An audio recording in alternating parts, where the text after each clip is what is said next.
You've been told to fix yourself, to become someone better, to heal, grow, evolve, until one day maybe peace will finally come. But what if that's the lie? What if peace isn't something you earn, but something you remember? What if you were never broken to begin with? They told you to keep improving, to keep striving, to chase happiness like a finish line. But if that worked, why does your heart still race at night? Why does your mind keep spinning even in silence? Why does it feel like no matter how far you come, it's never enough? The truth is, peace isn't in perfection. It's in surrender. It's in letting go of who you think you have to be. And Buddhism holds the quiet key, the ancient teachings that whisper, "You're already home." For centuries, monks, sages, and seekers have used these truths to calm the mind, soften the heart, and return to the self beneath the noise. No fixing, no chasing, just stillness, clarity, compassion. And tonight, that peace begins for you. As you listen to these teachings, something inside will soften. The tension will loosen its grip. Your breath will deepen. Your thoughts will slow. You'll feel a stillness. Not because life is perfect, but because you've stopped resisting it. This isn't just another sleep audio. This is a homecoming. Are you ready to come home to yourself? Let's begin. And now, something shifts. After years of rushing, pushing, performing, you're finally here. Not just in a room, not just lying down, but here, inside yourself. There's a silence you may have forgotten, a place not outside the noise, but beneath it, a space untouched by opinions, untouched by timelines, untouched by shame. And that's where we're going now. Not forward, not back, inward. This is where peace has been waiting. There is a room inside you that does not move when the world shakes. A room that doesn't close when others leave. A room that never demands, never judges, never raises its voice. That room is stillness, and the doorway is passaddhi. Passaddhi is not a word we often hear, but it holds one of the greatest treasures in Buddhist wisdom, inner tranquility. Not the shallow calm of bubble baths and noise-cancelling headphones, but the kind of calm that stays with you even when life breaks your heart. The kind that doesn't fight the storm, but sits beneath it like the ocean beneath the waves. This inner room is not built with effort. It's uncovered through quiet. It doesn't need to be created. It's remembered, because it's always been there. Even when the mind was screaming, even when shame painted the walls of your thoughts, even when life felt like too much and your own mind became a maze, that still room never left. You just stopped visiting. Passaddhi is the gentle return, the practice of remembering how to sit inside yourself without fear, how to rest in your own presence, how to take a breath and not chase it with thought, to be here, fully here, and not feel like something is missing. Most people live outside themselves. Their attention is always somewhere else, scrolling, comparing, regretting, rehearsing. They're not present in their own bodies, let alone their own minds. They live in timelines and headlines and memories. But peace doesn't live there. Peace lives in presence. And passaddhi is how you find the way back. In Buddhist texts, passaddhi is described not as a goal, but as a natural state that arises when agitation is released. Like how a pond becomes clear when you stop stirring the mud. The water was never broken. It was just busy. The same is true for your mind. It's not broken. It's busy. Too many thoughts, too much noise, too much past, too much future. And not enough now. So how do you stop stirring? You don't fight the thoughts. You don't force silence. You don't try to escape. You pause, you breathe, and you watch. When you watch the breath without trying to change it, the breath changes you. You begin to feel it soften. The tight places inside begin to release. You start to notice the sounds, not as enemies to silence, but as part of it. A passing car, a creaking floor, the soft hum of life, nothing to control, nothing to push away. In this room, you don't have to be impressive. You don't have to explain yourself. You don't have to justify your pain.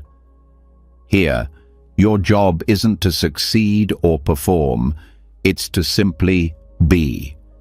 That's the rarest thing in the world, to just exist, fully, without judgment. This is the freedom that Passaddhi offers, not an escape from life, but an embrace of it.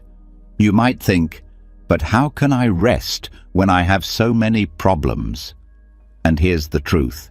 Most of your problems don't exist in the present moment. They live in the past you can't fix or the future you can't control. But right here, right now, this breath, this body, this space, it's okay. Maybe not perfect, but okay. And okay is a doorway to peace. The Buddha didn't promise a life without pain. He promised a path that brings peace within pain, and that path leads through the still room inside you. This isn't about meditating on a mountain for 10 years. It's not about being a perfect monk. It's about taking one moment, right now, to come back to yourself, to notice the breath, to feel your weight on the bed or chair, to let your shoulders drop, to let your jaw unclench, to give yourself permission not to solve everything. Passaddhi grows when we stop believing every thought, when we stop answering every inner criticism like it's a question that needs solving, when we learn that not everything needs a response. Some thoughts are just clouds. They pass if you stop chasing them. Some emotions are just weather. They change when you stop naming them as your identity.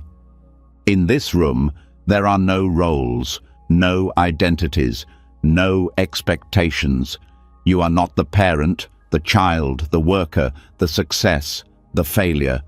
You are just a presence, a quiet witness, noticing. This is why monks smile with nothing, why hermits live with little but radiate contentment. They've made a home in this room. They don't need life to entertain them. They don't need the world to praise them, because they've found the one place the world can't touch. Stillness isn't boring, it's brave. It takes courage to sit with yourself without distraction, to feel everything, to face everything.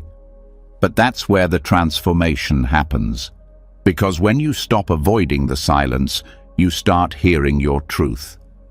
You'll notice that most people aren't afraid of noise. They're afraid of what they'll feel in its absence. But feelings don't hurt you, resistance does. The more you run, the more they chase.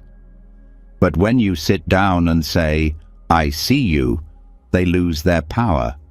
The fear softens. The anger dissolves. The loneliness becomes tenderness. And you realize the storm was never against you.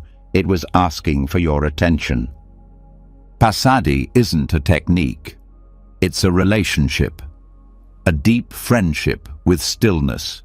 It takes time to trust it, especially if you've spent your life racing, escaping, proving. But the more time you spend in that quiet room, the more it welcomes you. and eventually it becomes your refuge. Not just during meditation, but in traffic, in arguments, in grief, in confusion. You learn how to carry stillness with you like a hidden lamp, quiet, steady, always on. And the best part? No one can take it from you. Not circumstances, not failure, not rejection, because it lives inside you. You built it. You return to it. It is yours. Every tradition has a version of this room. In Christianity, it's the peace that surpasses understanding. In Taoism, it's the still center of the turning wheel. In Buddhism, it's passaddhi, the tranquility that doesn't depend on anything outside of you. And science is catching up. Neuroscientists have found that regular stillness, mindful breathing, body scanning, observing without reacting, rewires the brain. It reduces stress hormones. It increases emotional regulation. It enhances sleep, clarity, and even compassion. Stillness, it turns out, is not passive. It's medicine. But here's the thing. You can't force it. You can only allow it. Peace doesn't come from clenching. It comes from release. So release the need to be somewhere else.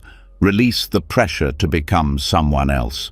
Release the guilt that says rest is lazy. Release the stories that say peace is for other people. You are allowed to be here. You are allowed to breathe.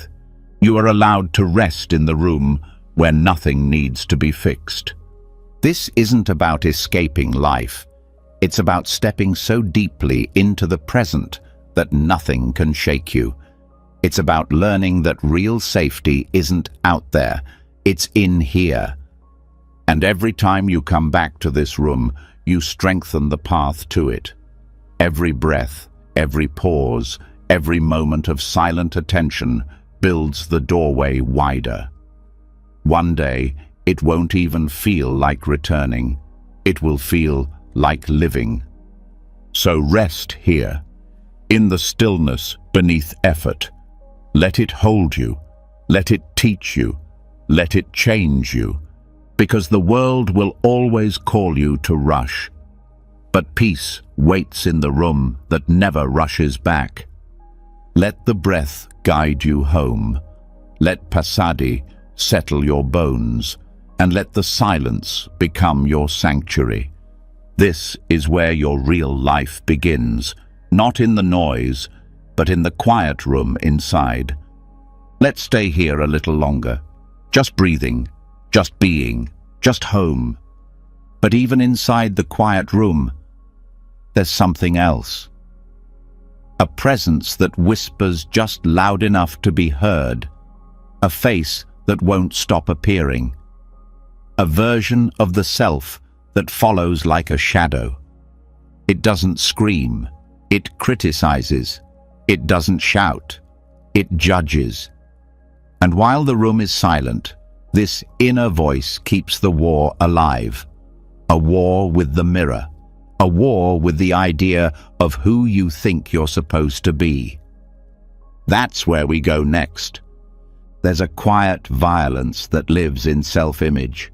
It looks harmless, just a glance, just a thought, just a feeling about the reflection in glass or the idea in the mind. But it carves deeper than most words spoken out loud. And the most painful part? It's internal. No one else sees it. No one else hears it. But it never stops. That ongoing argument between who you are and who you think you should be. And it's exhausting, because even when everything seems fine on the outside, career, family, health, there's still a pressure behind the eyes, a tension in the jaw, a discomfort that never quite leaves. As if life keeps asking you to be someone more, someone different, someone better. But what if that pressure isn't coming from life at all? What if it's coming from a belief that was never yours to begin with? What if the whole idea of the self that you're judging isn't even real in the way you've been told? This is where Buddhism does something radical. It introduces the concept of anatta, non-self. And it doesn't do it as a metaphor, it means it. At the core of Buddhist understanding is this truth. There is no fixed, permanent, solid you. Not the body, not the name, not the personality, not even the story.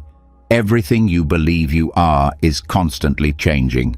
Yet most suffering comes from forgetting that, from treating a fluid experience like it's a frozen identity. You look in the mirror and see a snapshot. You see skin, wrinkles, fat, scars, beauty, age, success, failure. But what you're actually looking at is a moment, not a truth, not a verdict, just a flicker of change caught in a single frame. And then you judge that flicker as if it defines you forever. This is the trap. The self-image becomes a courtroom. Every moment, a new trial. Every flaw, a new charge. And no matter how many compliments you get or how much progress you make, there's still a jury in your head waiting to find you guilty again. Anatta doesn't say you're nothing. It says you're not one thing. It says the self is not a fixed object. It's a process. A flame, not a sculpture. A river, not a statue. And once that's understood deeply, not just intellectually, but experientially, the war with the mirror begins to dissolve. Because you can't fight what doesn't stand still. You can't hate a self that keeps changing. You can't hold on to judgment when the target keeps slipping away. And here's the strange freedom in that. Once you stop clinging to an identity, the criticism starts to lose weight. There's nothing to defend, nothing to fix, nothing to prove. The person you thought you needed to be dissolves into presence. And presence doesn't compare. Presence doesn't judge. Most people are terrified to let go of identity because they think it's what makes them real. But what makes you real is your awareness, not your name, your status, your past, your plans. Your aliveness isn't in your resume. It's in your breath, in your heartbeat, in your capacity to observe this very moment. And that means you are more than the story you tell yourself. You are more than the mistakes you regret. You are more than the approval you seek, and more than the image you try so hard to maintain. So what happens when you stop arguing with the mirror? You stop performing. You stop rehearsing your answers. You stop adjusting your tone to fit someone else's expectation. You become quiet enough to hear your own truth underneath the noise. There is a Buddhist practice called contemplation on the 5 aggregates. It breaks down what we normally call the self into 5 parts: form, sensation, perception, mental formations, and consciousness. And when we examine each part, we realize none of them on their own can be called a self. They rise and fall, moment to moment, like waves in the sea. The body changes, the thoughts shift, the moods rise and fall. Even the sense of me comes and goes, depending on attention. So, what are we really holding on to? What are we really judging when we say we hate ourselves? We're clinging to clouds and then getting upset that we can't shape them into something solid. When you begin to let go of self-judgment, it doesn't mean you stop caring about your growth. It means you stop measuring your worth by an illusion. You grow not because you are broken, but because change is natural. You evolve not to become someone else, but to live more freely as no one in particular. And yes, that can be disorienting at first. If you've spent your life building an identity, tearing it down sounds scary. But what you find beneath that structure is not a void. It's space, openness, peace. The self is a useful tool, but a terrible master. It can help navigate the world, but it was never meant to define your essence. The Buddha didn't ask us to erase our names or personalities. He asked us not to cling to them, to see them like clothes, worn, used, appreciated, but never mistaken for who we are. So next time you look in the mirror, soften your gaze. Don't search for flaws to correct. Don't look for signs of success or failure. Just see what's there, without narrative, without measurement. Just this face, just this presence, just this moment. Because underneath all your versions is the quiet awareness that's never changed. The one that saw your first heartbreak and didn't run. The one that stayed through every mistake. The one that's still here now, watching, listening, breathing. That awareness isn't judging you, it's holding you, and it knows you don't need to be anything more. So let the mirror be just a mirror. Let the thoughts be just thoughts. Let the stories fall away. And let yourself be, without needing to explain why. Because peace doesn't come from fixing the reflection. It comes from realizing you're not the image at all. You're the stillness behind it. And once you stop arguing with the mirror, once the noise of who you think you are starts to quiet, what's left isn't silence. It's memory. Not just images, but echoes. Echoes of choices. Echoes of words you regret. Echoes of moments you wish you could rewrite. And even if you've softened toward your reflection, there's still a voice that whispers, "But what about what you did?" That's the next layer. The one that doesn't attack your face, but your past. And the only way to move through it is with something far stronger than shame. It's time to talk about compassion, not in theory, not as a sweet idea, but as a force. Karuna, the kind that doesn't just feel sorry, it transforms. The kind that doesn't pity the past, it frees it. Guilt is sticky. It wraps around decisions and doesn't let them go. Even after growth, even after change, even after years. There's a part of the mind that clings to old versions of the self, like they're still standing in the room. And even though that version doesn't exist anymore, it keeps replaying like a loop, a mistake, a word, a look, a moment where you didn't know better. And now that you do, you punish yourself for the time you didn't. But this is where the Buddhist teaching of Karuna enters. Compassion, not just as kindness toward others, but as healing toward yourself. Compassion that says, you didn't fail, you learned. That doesn't excuse harm, but holds it in the light of human frailty. That remembers no one wakes up trying to hurt themselves or others. That people do what they can from the place they're in, and sometimes the place they were in was confusion, pain, or survival. Forgiveness isn't forgetting. Forgiveness is telling the truth without building a cage around it. It's seeing clearly that the person who made that choice was trying to cope, trying to feel safe, trying to belong, trying to matter. Maybe they failed. Maybe they caused pain, but they weren't evil. They were lost. And now you can choose to stop punishing the ghost of who you used to be. Karuna sees the full picture. It sees the wounded child underneath the reaction, the abandoned teenager underneath the anger, the stressed-out adult underneath the avoidance. It sees the deeper layers that most people ignore, and it replaces blame with understanding.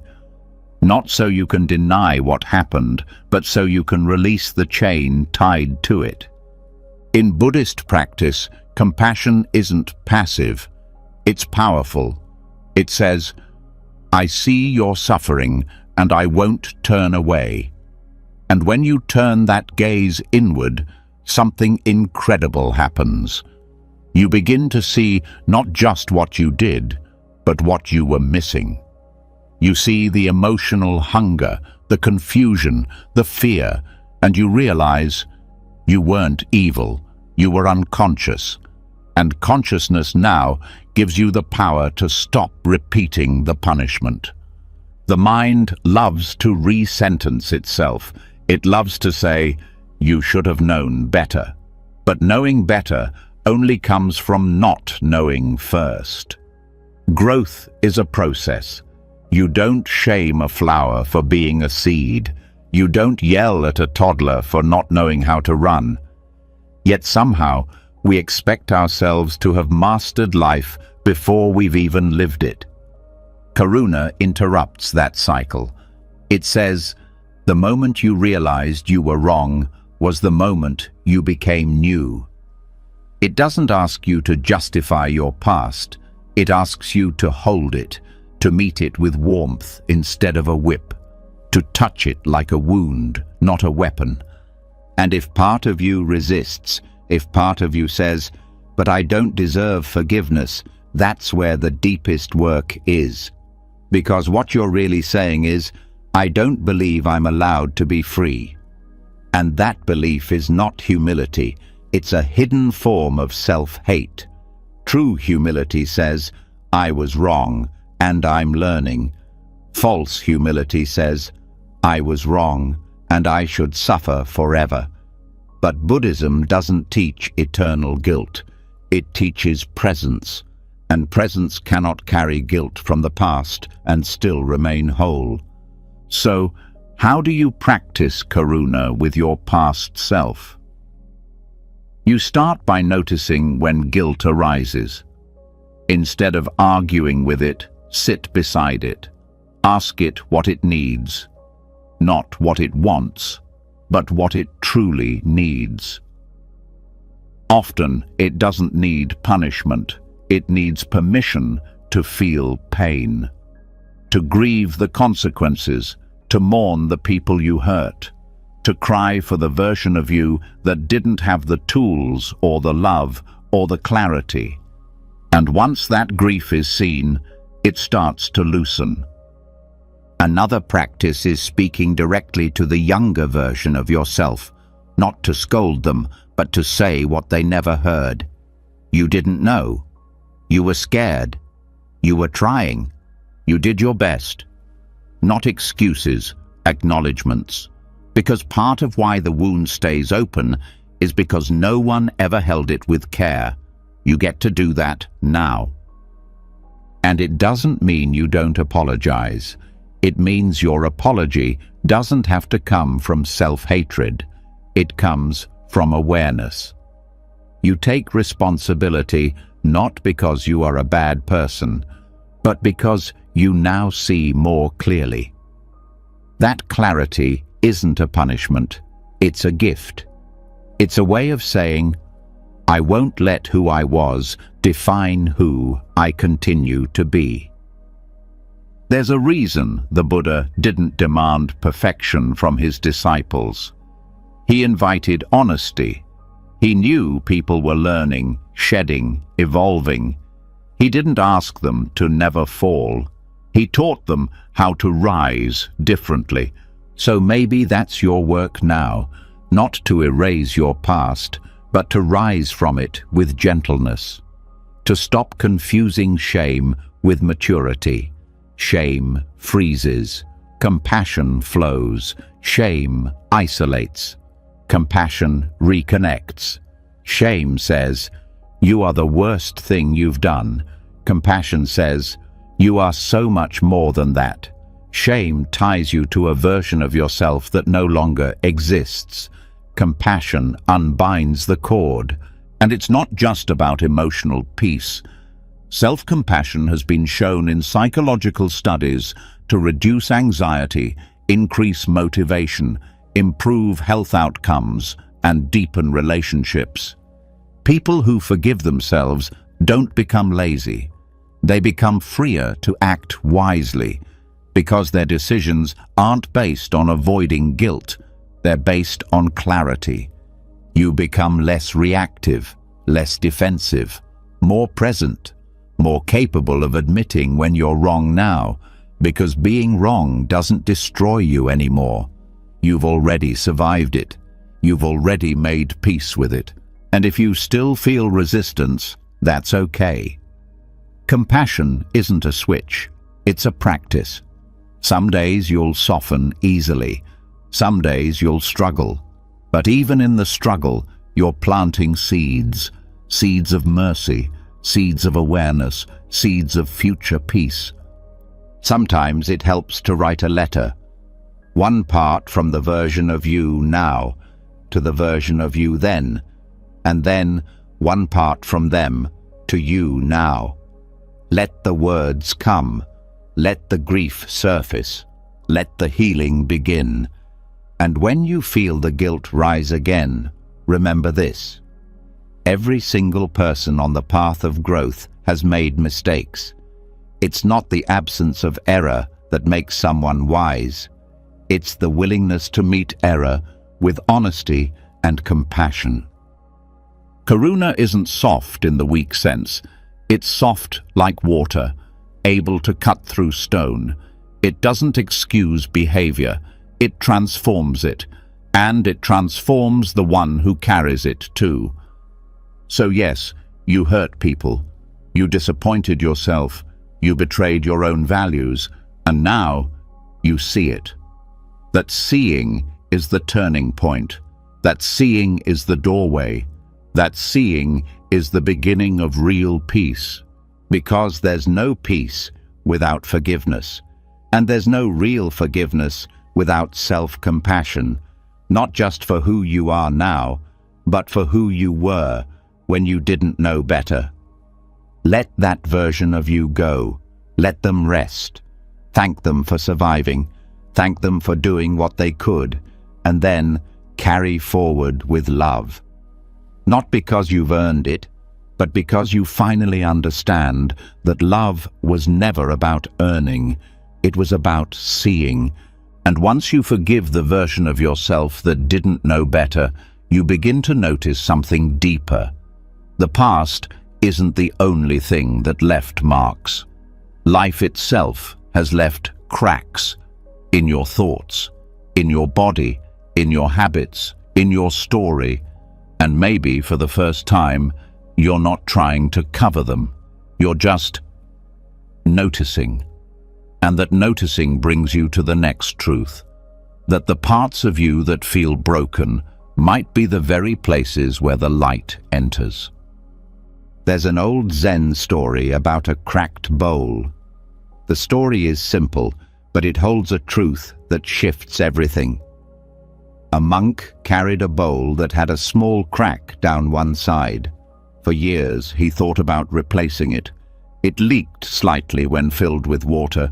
It didn't match the other monk's perfect bowls. But one day, he noticed something strange. When he left the bowl by the window, the morning light passed through the crack in a way that made the entire surface shimmer, a small fracture revealing a hidden brilliance. From that day forward, the monk stopped trying to replace it. He treated the crack not as a flaw, but as part of the story, a doorway for light, a proof of life. This parable reveals something Buddhism has always known. There is no peace without embracing imperfection. The concept of anicca, impermanence, is not just about letting go of what ends. It's about recognizing that everything changes, Everything shifts, everything breaks, and that's not a problem. That's the pattern. Flaws are not deviations from life. They are the evidence of life. They are where growth happened. They are where suffering cracked something open. They are the shape that pain leaves behind when it moves through you. But instead of seeing those marks as sacred, most people see them as shame. They try to hide the crack, cover the scar, smooth the story, present a version of themselves untouched by weather, untouched by time, untouched by reality. But perfection is the enemy of peace, because peace is only real when it includes the whole picture. Not just the polished surface, but the scratched, chipped, dented, and softened core underneath. The part that wasn't protected, the part that wasn't spared, the part that still shows up anyway. We spend so much of life trying to patch ourselves, trying to sand down our rough edges, trying to match some invisible standard of what it means to be worthy. And in the process, we miss the truth that the most powerful people we know, the ones who move us, comfort us, inspire us, are not perfect. They're real. They've bled, they've cracked, they've fallen and stood back up. In Buddhist teaching, there is a reverence for the raw, for what's weathered, for what's incomplete. Not as a problem to fix, but as a place to rest. This is not an aesthetic choice. It's a spiritual one. Because when you embrace imperfection, you embrace reality. You stop demanding that the world match your expectations, and in that surrender, peace becomes possible. Anicca teaches that everything is always becoming something else, and that includes you. You are not meant to stay flawless. You are meant to change. You are meant to age, to bruise, to outgrow versions of yourself, to let go of dreams that no longer fit, to accept that things fall apart not because you failed, but because they were meant to evolve. This understanding changes how you relate to your flaws. You stop seeing them as stains. You start seeing them as maps. Each mark points to a moment, a lesson, a love lost, a mistake made, a risk taken, a period of healing, a season of survival. Without those moments, you wouldn't be here. Without those moments, you wouldn't be you. When you walk into a temple in many Buddhist cultures, you'll often find statues that are chipped, worn, faded. No one polishes them to look new, because the wear is part of their power. They carry the energy of time, of devotion, of endurance. They teach without words. This is what remains when everything else fades. You are that too. You carry the story of time, not just the shiny moments, but the days that stretched forever, the nights that broke you, the mornings you didn't think you'd rise from. You carry those quietly, and maybe no one notices, but the light does. The light always finds the opening. The cracked bowl isn't beautiful because it hides the crack. It's beautiful because it lets the crack be seen, because it doesn't apologize for the fracture, because it turns that fracture into a prism. This is the invitation, to stop fixing and start witnessing, to notice where your wounds became wisdom, to honor the parts of you that kept going even when they weren't okay. Peace comes when you stop trying to get over things and instead bow to them, not in defeat, but in reverence. This hurt me, and I am still here. That is sacred. That is strength. That is the beauty no one can sell you or give you. It only comes from being fully alive. And in this awareness, comparison fades. Because when you see your own cracks as gold, you stop envying the polished surface of others. You stop chasing their version of beauty. You start trusting your own texture, your own tempo, your own timeline. This isn't about glorifying pain. It's about refusing to pretend you didn't feel it. About choosing not to edit your humanity. About letting yourself be soft where you used to harden. About seeing your own chipped edges as art. In Japanese culture, there's a practice called kintsugi, repairing broken pottery with gold.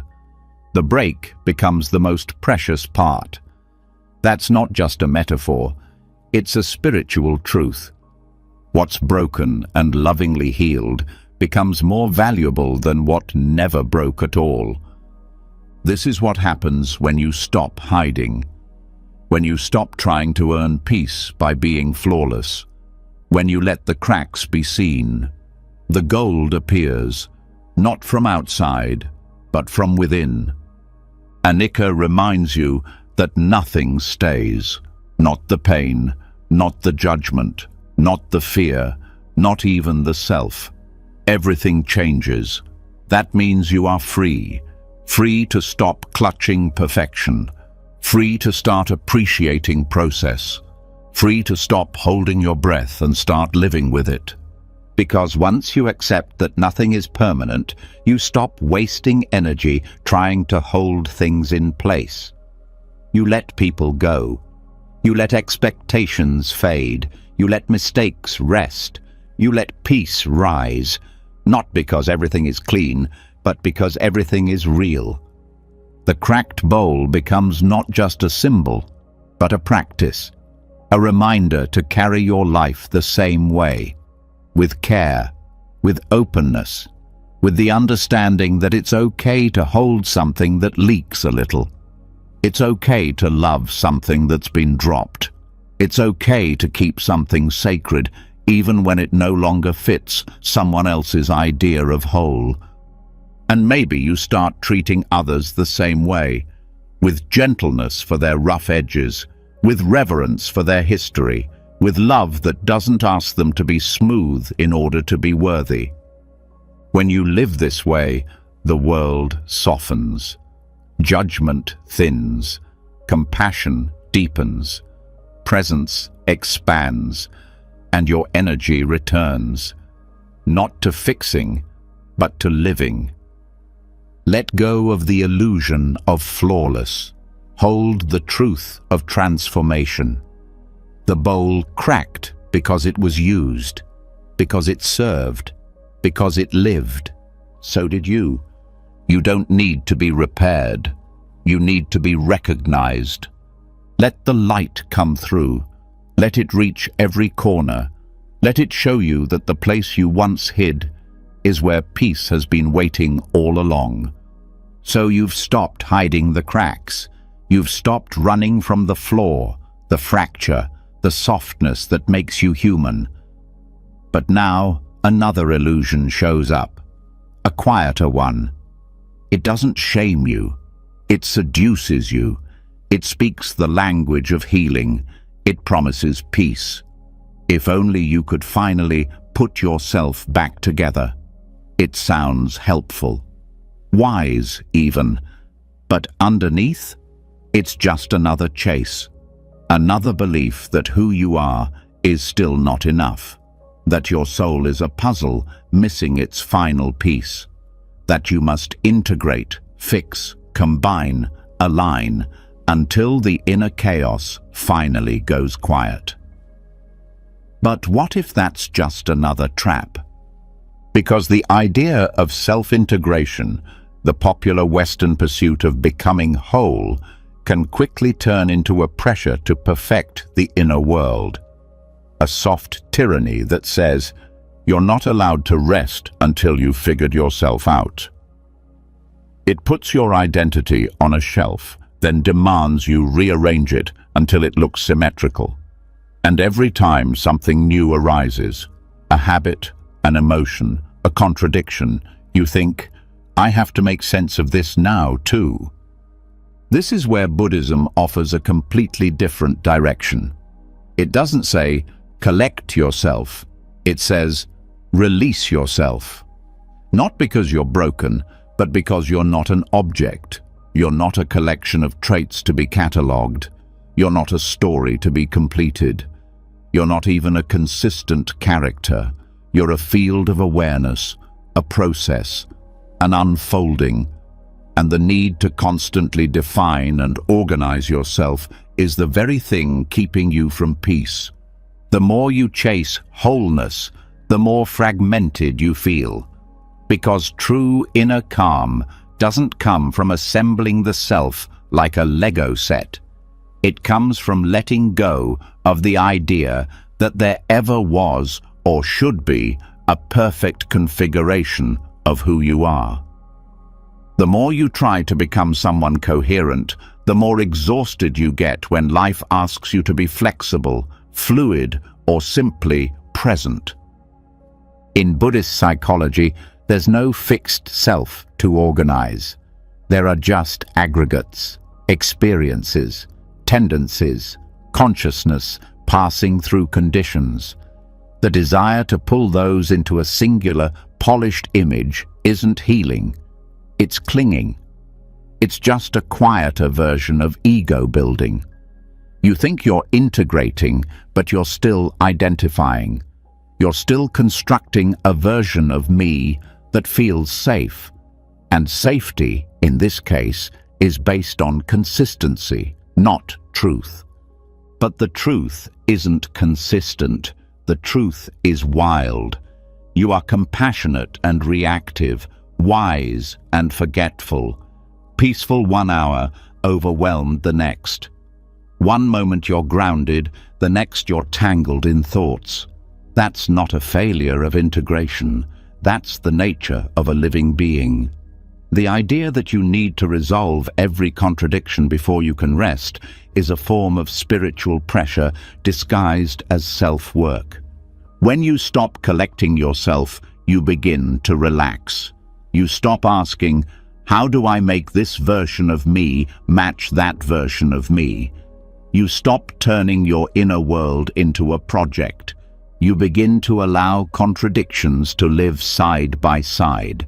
The Buddhist path doesn't ask you to be one thing, it asks you to be present for whatever thing is arising, and that includes mess, confusion, and contradiction. There's a beautiful freedom in realizing you don't have to make everything make sense. Some emotions don't come with labels. Some parts of you don't need an origin story. Some shifts in mood aren't regressions. They're weather. And when you no longer demand internal harmony, you find peace in something much deeper: non-resistance. Non-resistance is not indifference. It's a deep trust in impermanence.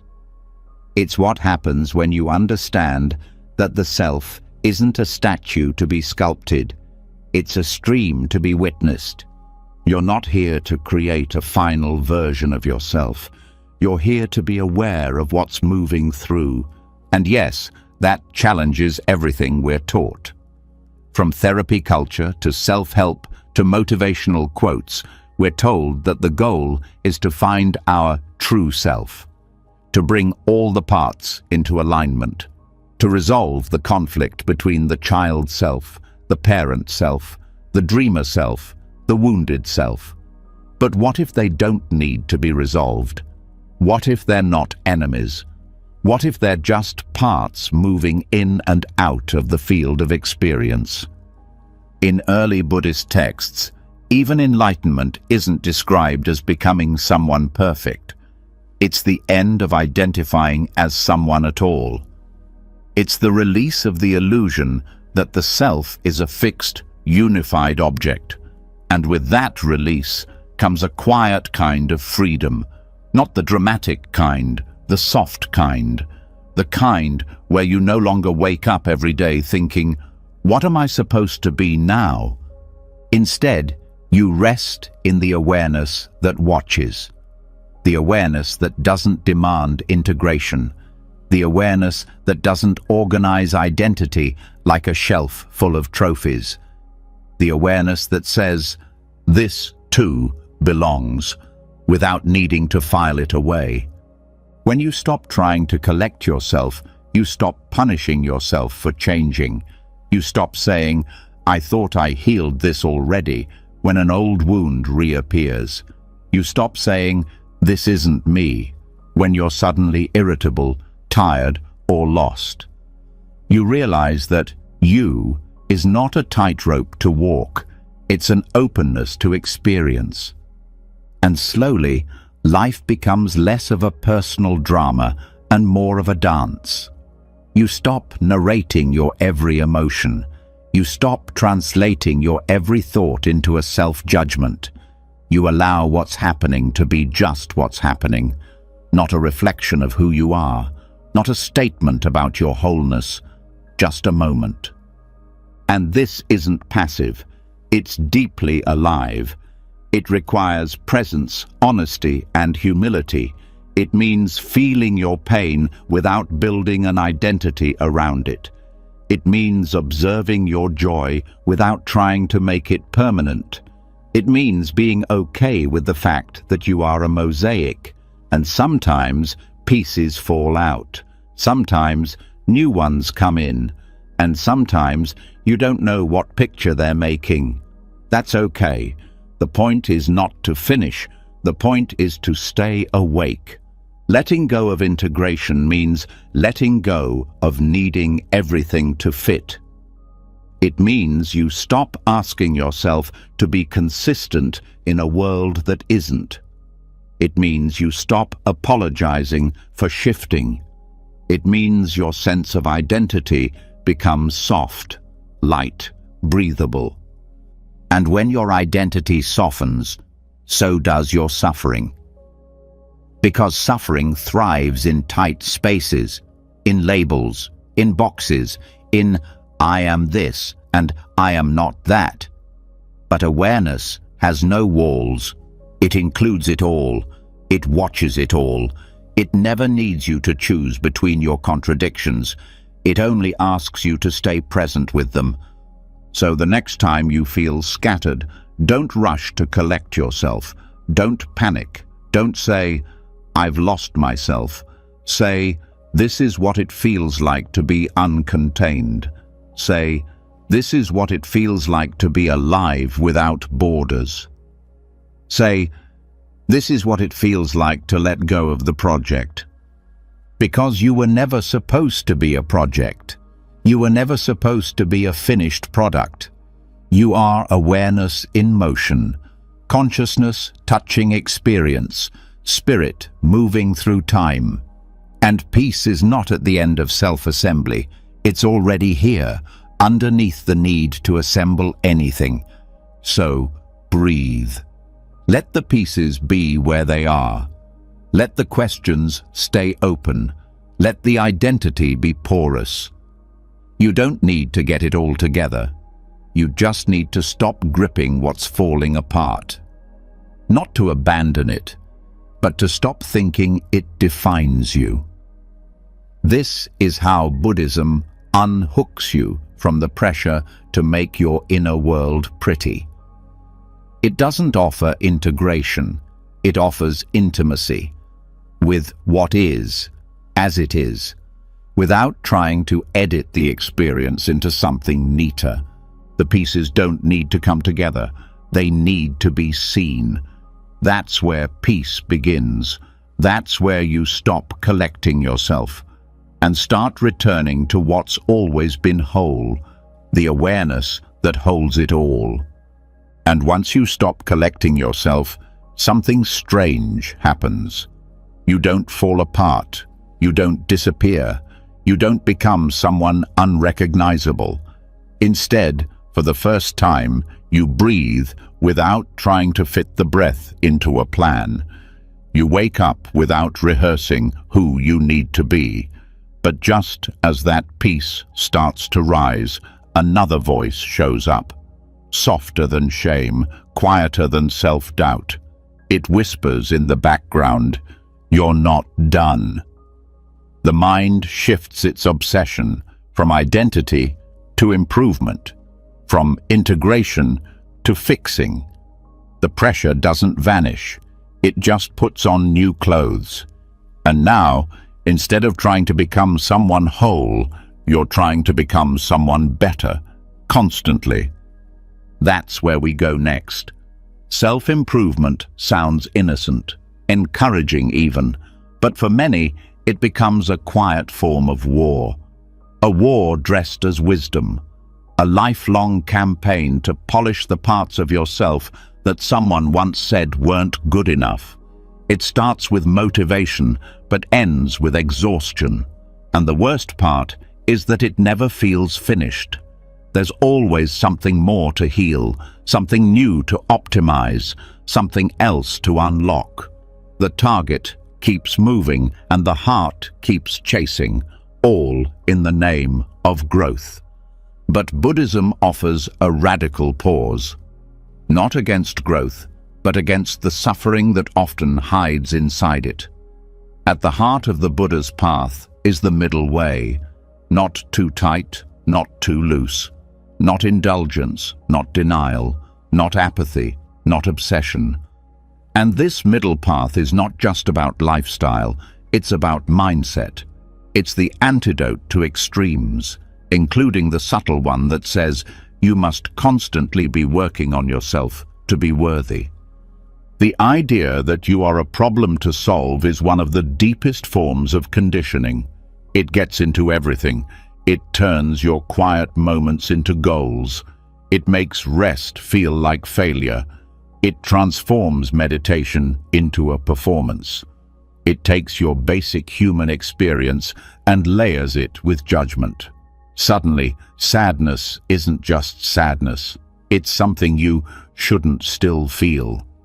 Anxiety isn't just energy. It's something you should have healed by now. And before you know it, your inner world becomes another job, another to-do list, another thing to manage. The middle way says, stop, just stop. Breathe here, feel this, without needing to label it as progress or setback, without trying to extract a lesson, without turning your life into a never-ending project. Because when you're always trying to fix yourself, you forget how to be yourself. You miss the presence that was already here, the one that never needed fixing, only noticing. This doesn't mean you never change. It means the change no longer comes from pressure. It comes from peace, from clarity, from natural unfolding, like a flower opening with the season, not forced open by hands trying to hurry spring. When you let go of the urgency to improve, something deeper begins to move. Not improvement, but understanding. Not enhancement, but release. Because the obsession with fixing yourself is often rooted in a quiet belief that you're unacceptable as you are. That some feeling, trait, or tendency makes you unworthy of rest. But Buddhism doesn't teach that peace comes after you're done working on yourself.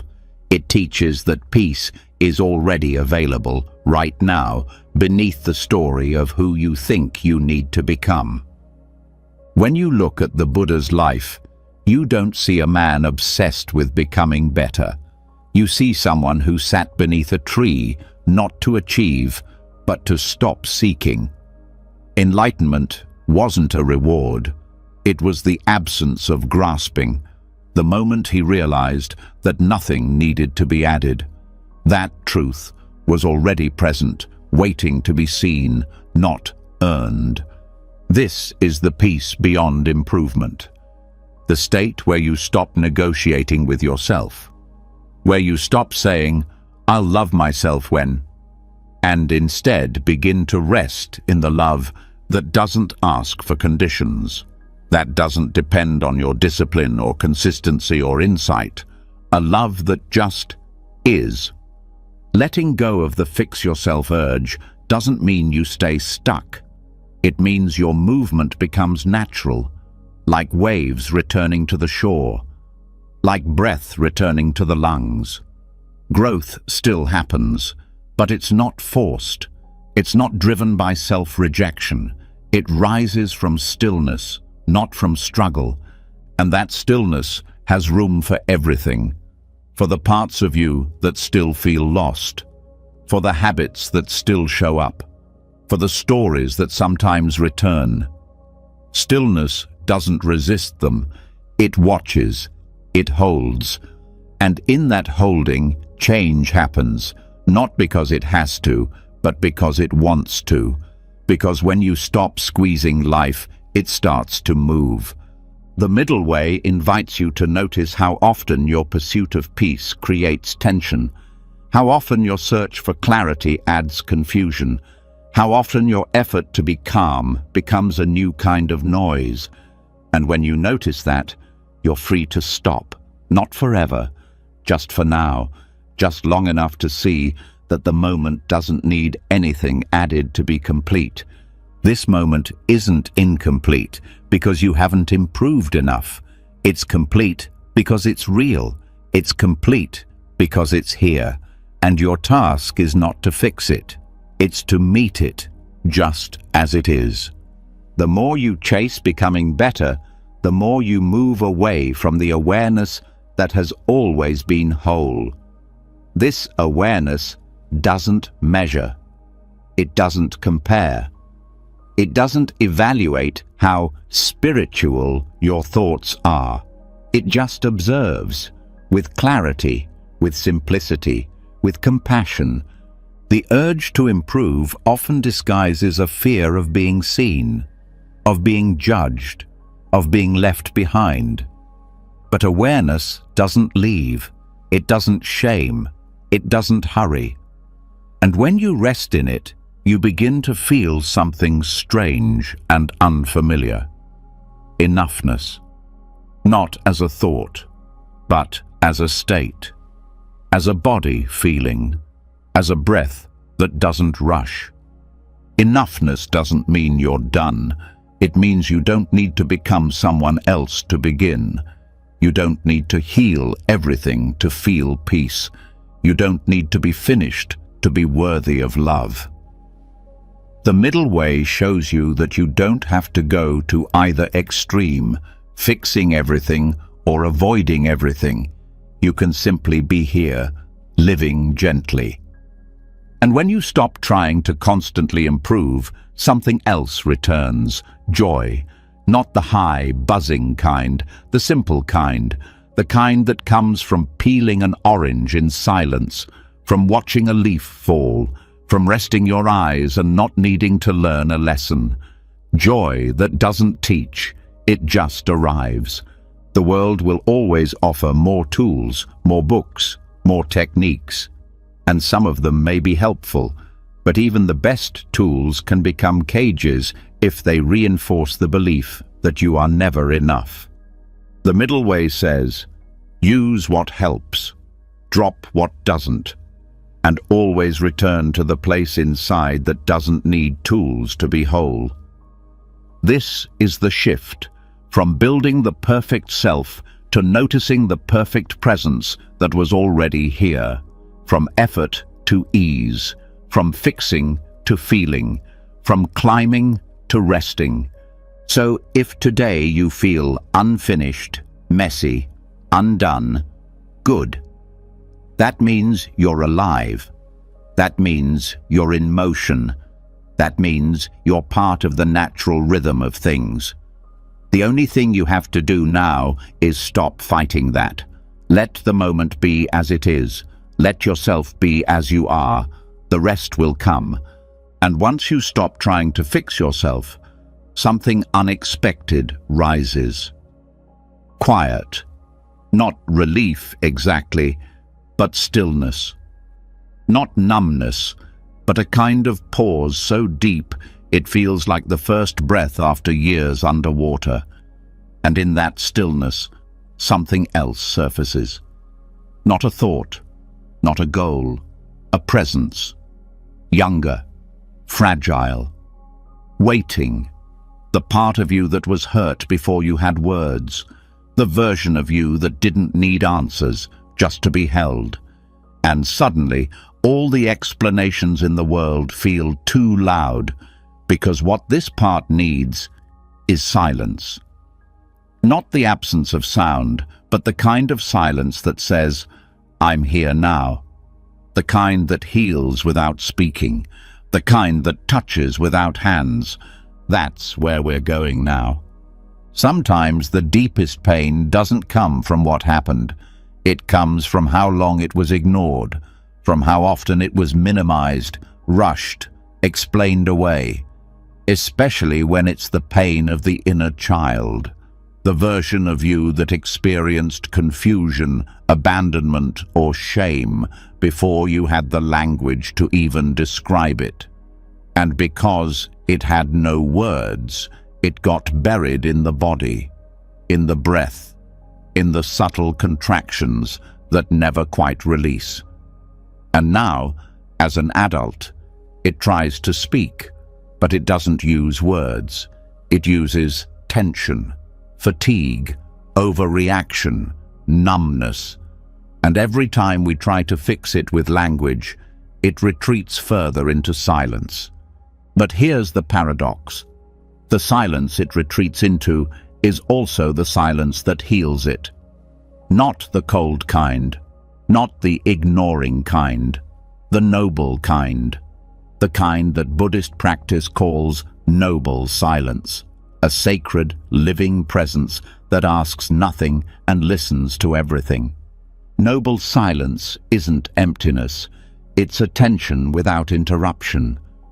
It's the quality of being with something without changing it, without trying to improve it, without trying to explain it away. It's the pause that lets old wounds breathe without being dissected. It's the absence of inner commentary that creates room for safety to return. This kind of silence doesn't look like doing. It looks like being. Being with your own history. Being with the part of you that never got closure. Not by giving it more stories, but by giving it presence. When you stop talking to your pain and simply sit beside it, something profound happens. The inner child doesn't need to be convinced that everything is okay. It just needs to feel that it's not alone anymore. Words often try to fix. Silence just stays. And sometimes the deepest apology isn't "I'm sorry" on repeat. It's "I'm here" with no conditions. It's a breath that doesn't rush to the next thought. It's a pause that doesn't need to be filled. In Buddhist retreats, noble silence is more than quiet. It's a container, a holding space, a way of practicing truth without talking about it. It's where healing happens, not because someone said the right thing, but because nothing needed to be said at all. The silence became safe. The space became enough. This is the kind of silence the inner child understands, because it's the language they spoke all along. Before sentences, before explanations, before you learned to pretend. That young part doesn't want your insights. It wants your stillness. It wants your calm breath, your grounded heart, your unhurried presence. And here's the thing. You don't have to go back and relive everything. You don't need to uncover every moment of childhood pain to heal it. You just need to stop running from the discomfort. Stop filling every quiet space with analysis. Stop trying to win the war with words. There is no argument to win. There is only presence to offer. You become the adult that part of you always needed, not by saying the perfect thing, but by refusing to turn away. You stop performing healing and start living it. And slowly, the nervous system starts to settle. The body starts to soften. The breath deepens without effort. Because when you stop attacking your past with improvement plans, it begins to trust you again. The inner child begins to believe that this time, finally, it's safe to come forward. It doesn't mean you forget.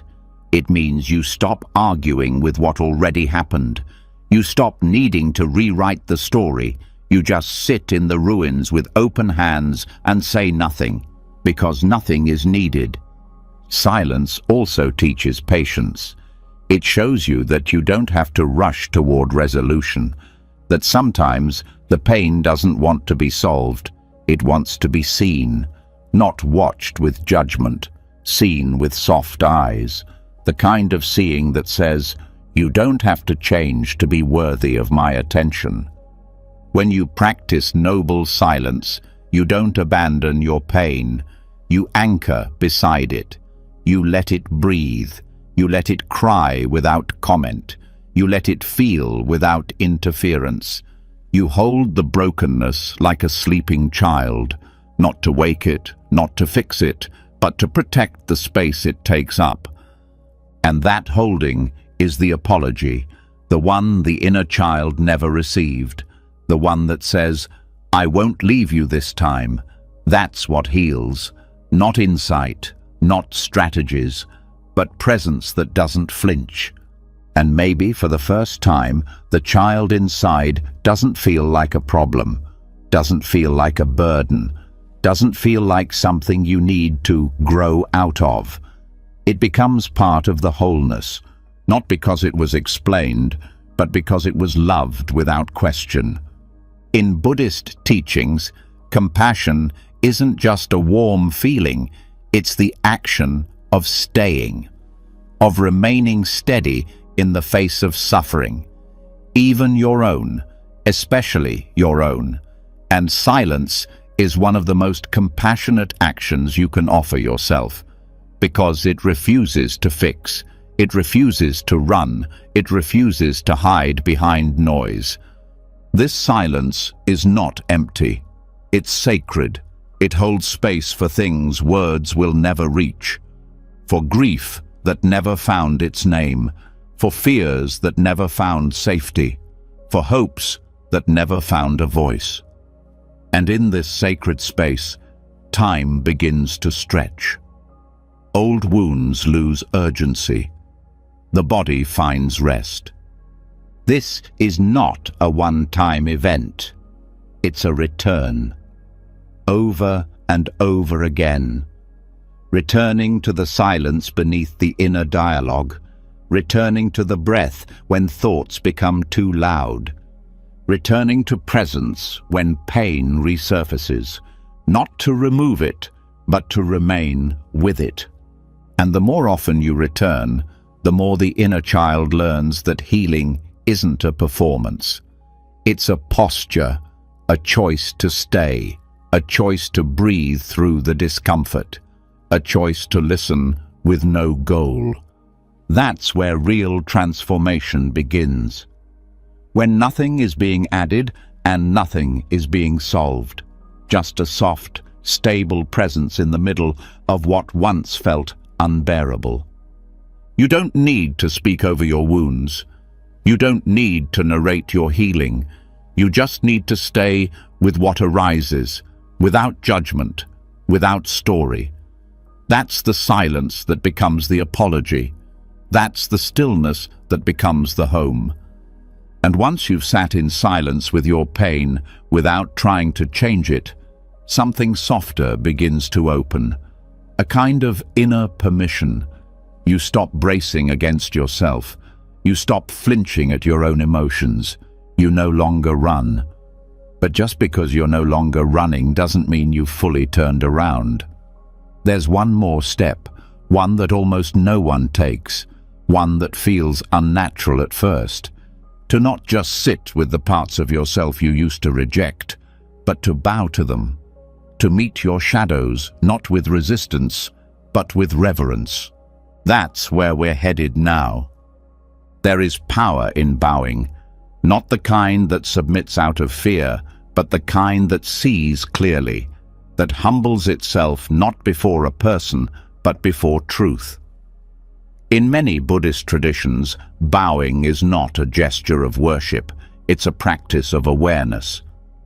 Each bow is a reminder that the ego is not the center of everything, that life is not something to dominate, but something to honor. And when you bow inwardly to the parts of yourself you've tried to push away, something radical happens. The war ends. The battlefield dissolves. We all carry shadows, aspects of our personality, our behavior, our history that we don't want to claim. Maybe it's a fear you try to mask with control, a jealousy you dress up as indifference, an addiction you've labeled as a bad habit, a regret you never let surface because it makes your chest feel like stone. Whatever shape it takes, the shadow is real, not because it defines you, but because it's been following you, waiting to be seen, and most people try to fix it. Fight it, bury it, name it something nicer, try to transform it through effort. But Buddhism offers something different. Not another attempt to destroy the shadow, but an invitation to bow, to meet the unwanted part of you with the posture of respect. Not because it's good, not because it's pleasant, but because it exists. And all existence, all experience, deserves awareness. The act of bowing is symbolic. You lower yourself, not to shrink, but to honor what has been ignored. You bring the head below the heart. You let humility lead. And when you turn this outward ritual into an inward gesture, it becomes a sacred practice of reclaiming wholeness. You say, without words, I see you, to the fear, to the rage, to the compulsion, to the pain. I see you, and I will not exile you anymore. This is not the same as indulging your darkness. It's not about giving it control. It's about ending the illusion that it's separate from you, that your shadow is some foreign intruder. It's not. It's a fragment of you that was shaped by pain, starved of love, misunderstood by the mind that developed after it. And when you bow, you create a bridge between what is known and what has been hidden, between who you are and what you've avoided. To ritualize this bowing is to turn healing into a form, not abstract forgiveness, but embodied acknowledgement. You can literally bow in meditation, in a quiet room, on the floor, knees folded, hands to heart or ground. Or you can bow internally as an energetic movement of humility. You can breathe into the part of you you once disowned, and with each exhale, release judgment. Not in theory, in action. And in that moment, something softens. The fear becomes less sharp. The shame becomes less tight. The regrets begin to melt at the edges. Because what the shadow feared most was not being wrong. It was being abandoned. And now you've returned. The reason this works is not mystical, it's energetic. Judgment creates contraction. Denial creates fragmentation. But presence creates reintegration. When you meet the unwanted parts of yourself with steadiness, with gentleness, the body stops bracing. The nervous system starts to believe it's safe to feel this now. And that safety is what allows healing to begin. In many Buddhist monasteries, monks bow hundreds of times a day, not because they're unworthy, but because bowing reminds them of interconnectedness, of humility, of the ego's rightful size. And this same reverence can be brought into our inner life. We bow to our flaws, not because they are holy, but because they are human. and the human deserves love. The parts of you you don't want to look at are not dangerous. What makes them dangerous is being left in the dark. What gives them power is your resistance. When you turn toward them, not with more analysis, but with a ritual of attention, they begin to soften. They stop needing to control you, because they've been seen. You can bow to your fear, not to agree with it, but to acknowledge it's there for a reason. You can bow to your habits, not to let them run your life, but to understand that they formed to protect you.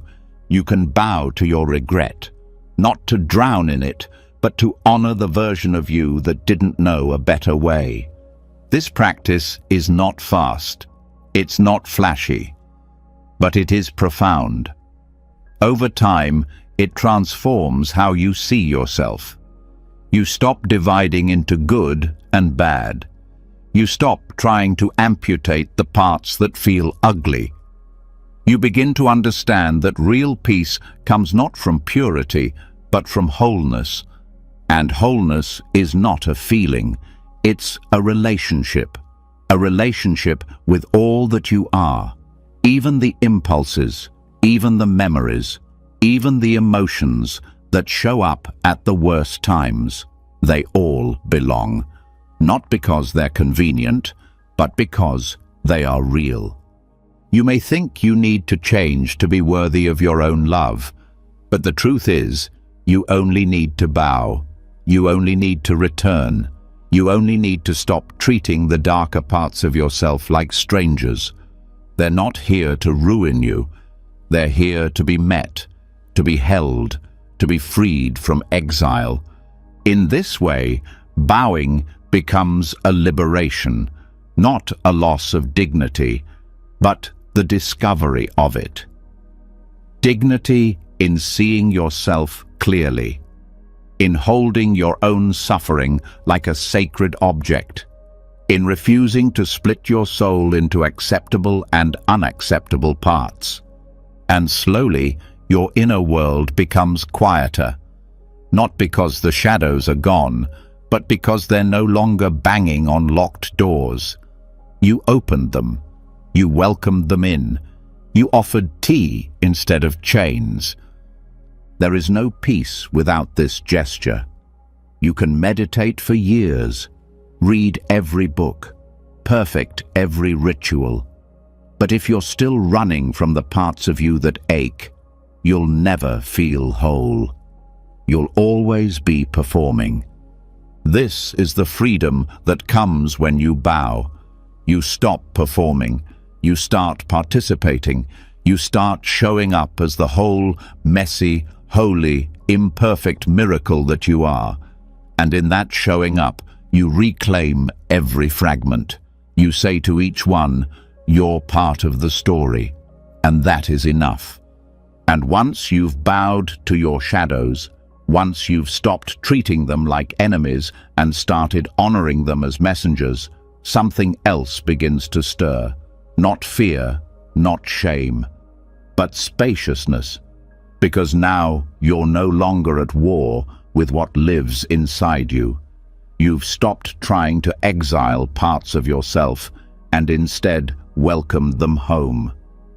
But even as the inner world softens, there's one more confusion that quietly lingers, a deeper layer.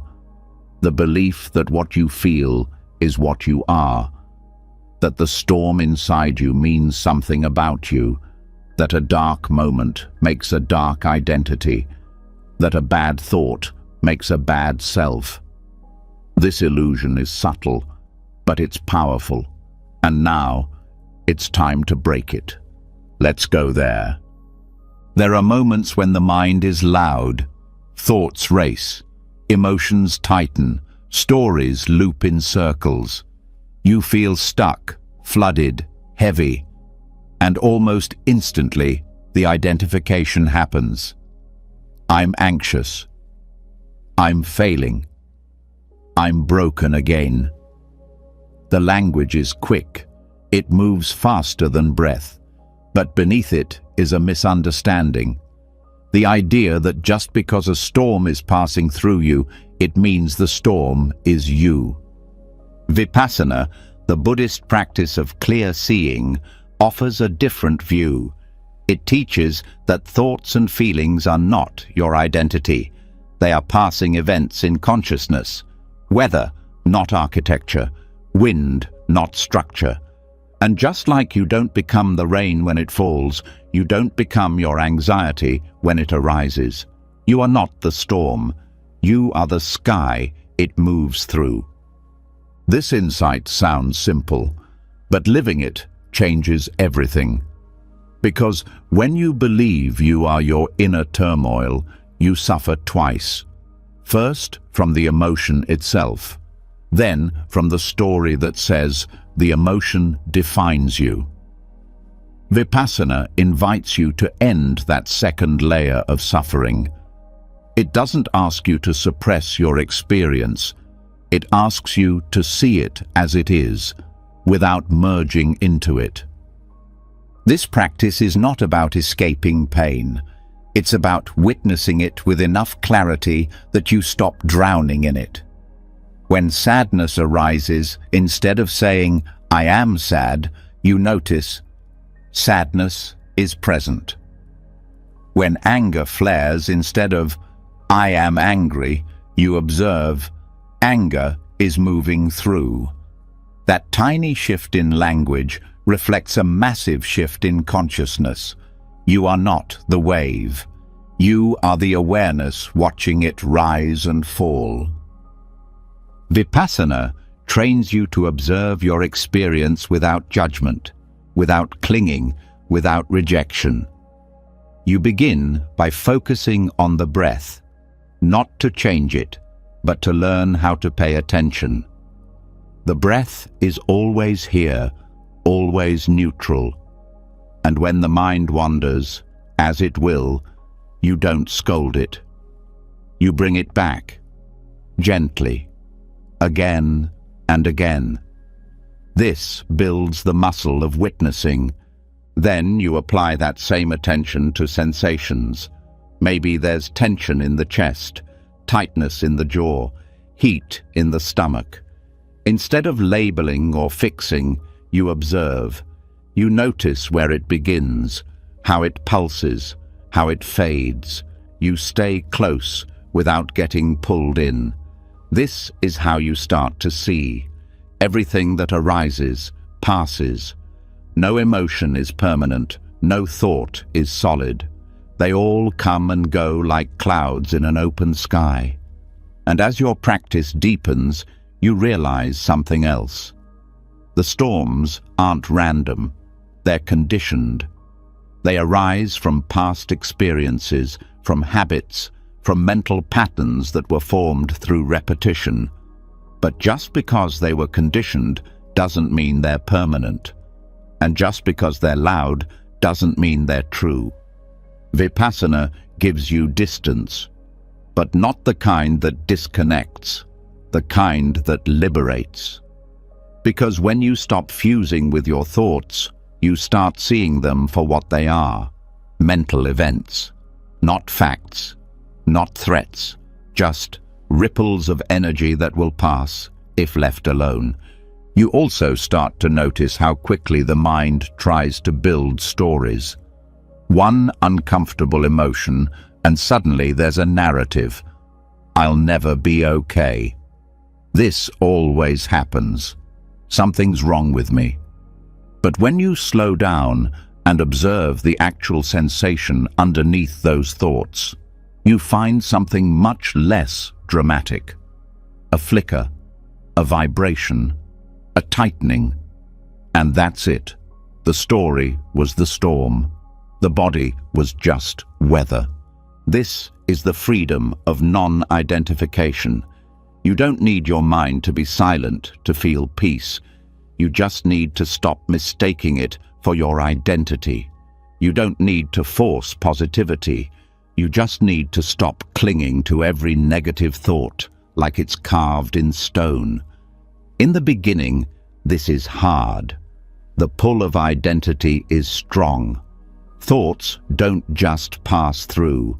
You grab them, explain them, rehearse them. Emotions don't just move, they become who you are.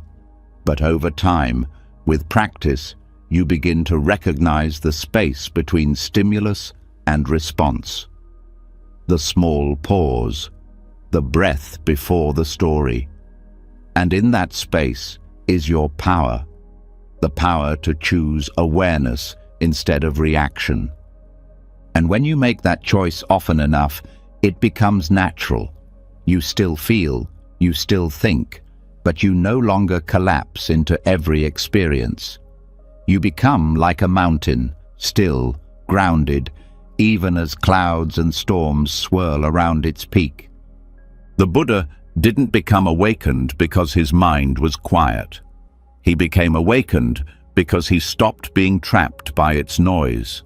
He saw clearly. He saw that every sensation was impermanent, that every thought was just movement, that identity was a fiction, and in that seeing, he found peace. This is what Vipassana teaches, not silence, but clarity, not control, but release.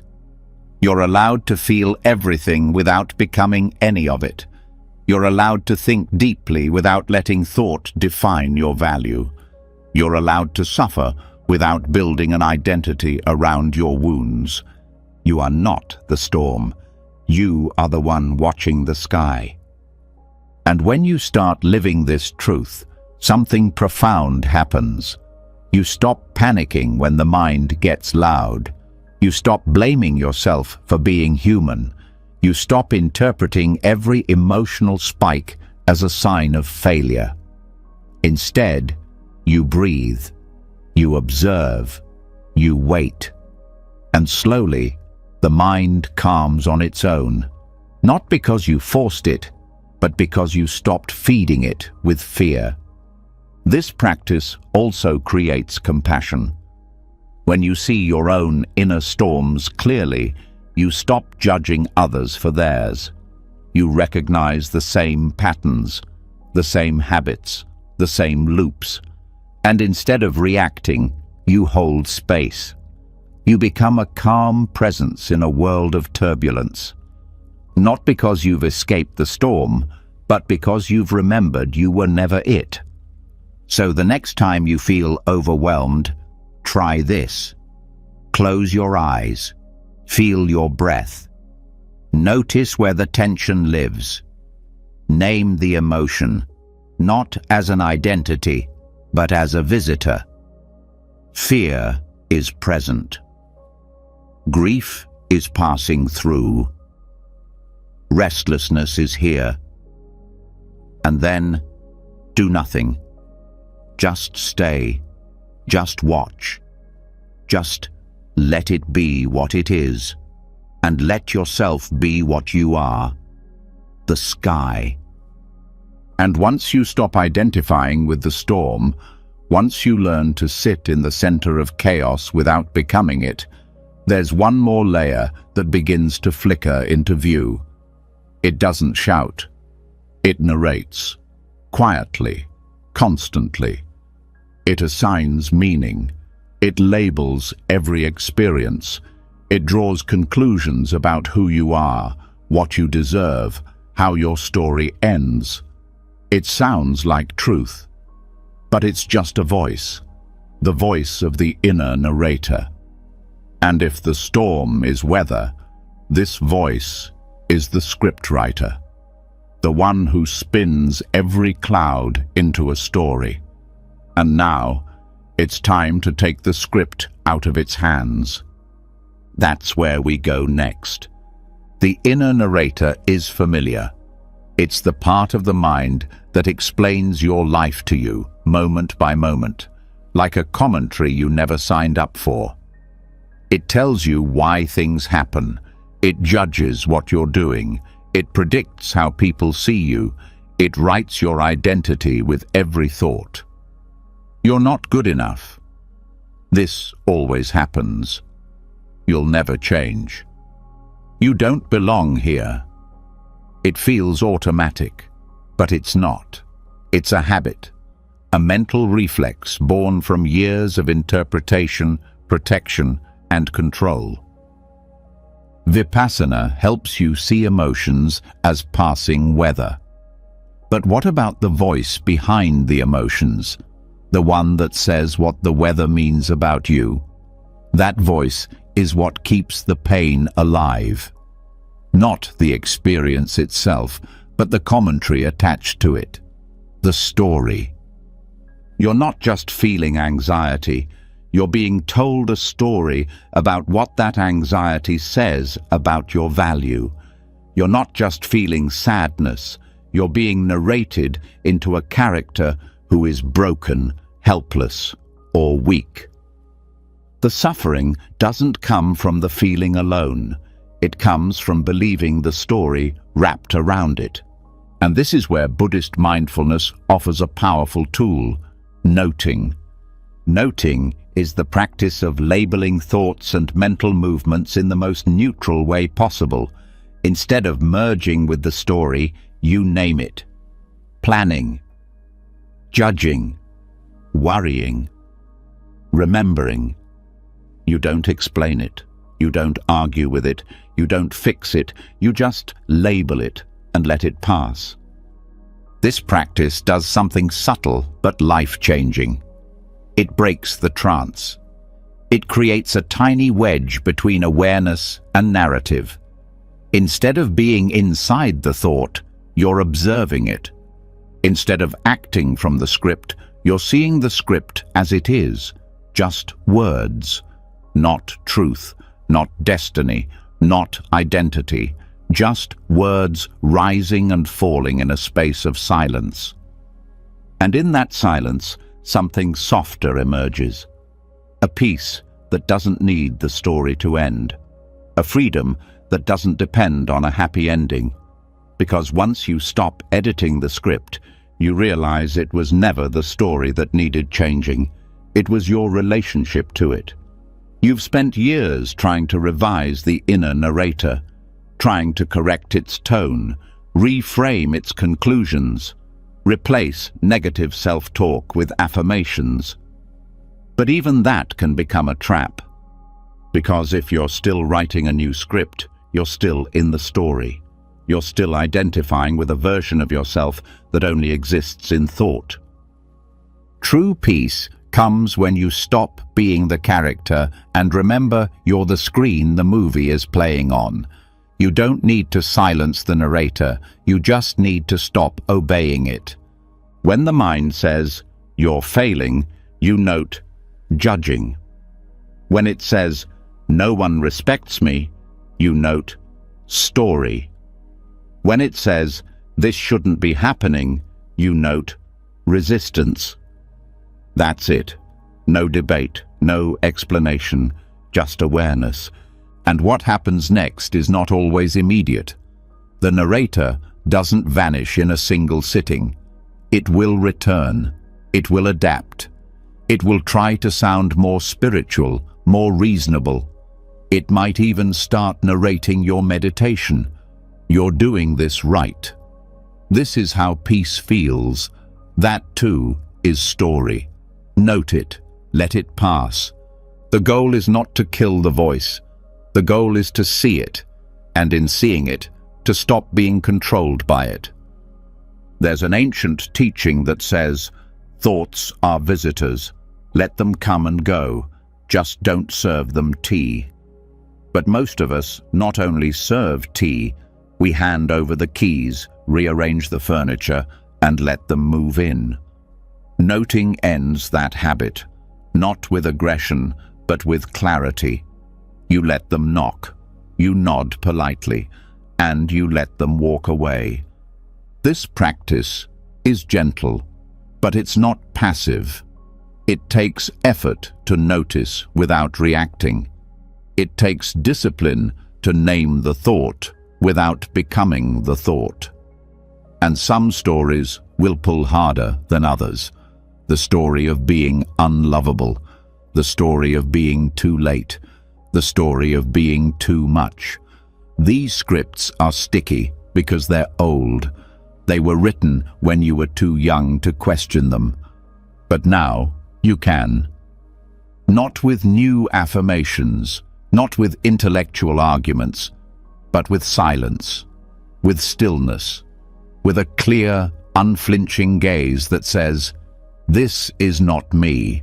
This is just a thought, and I do not have to follow it."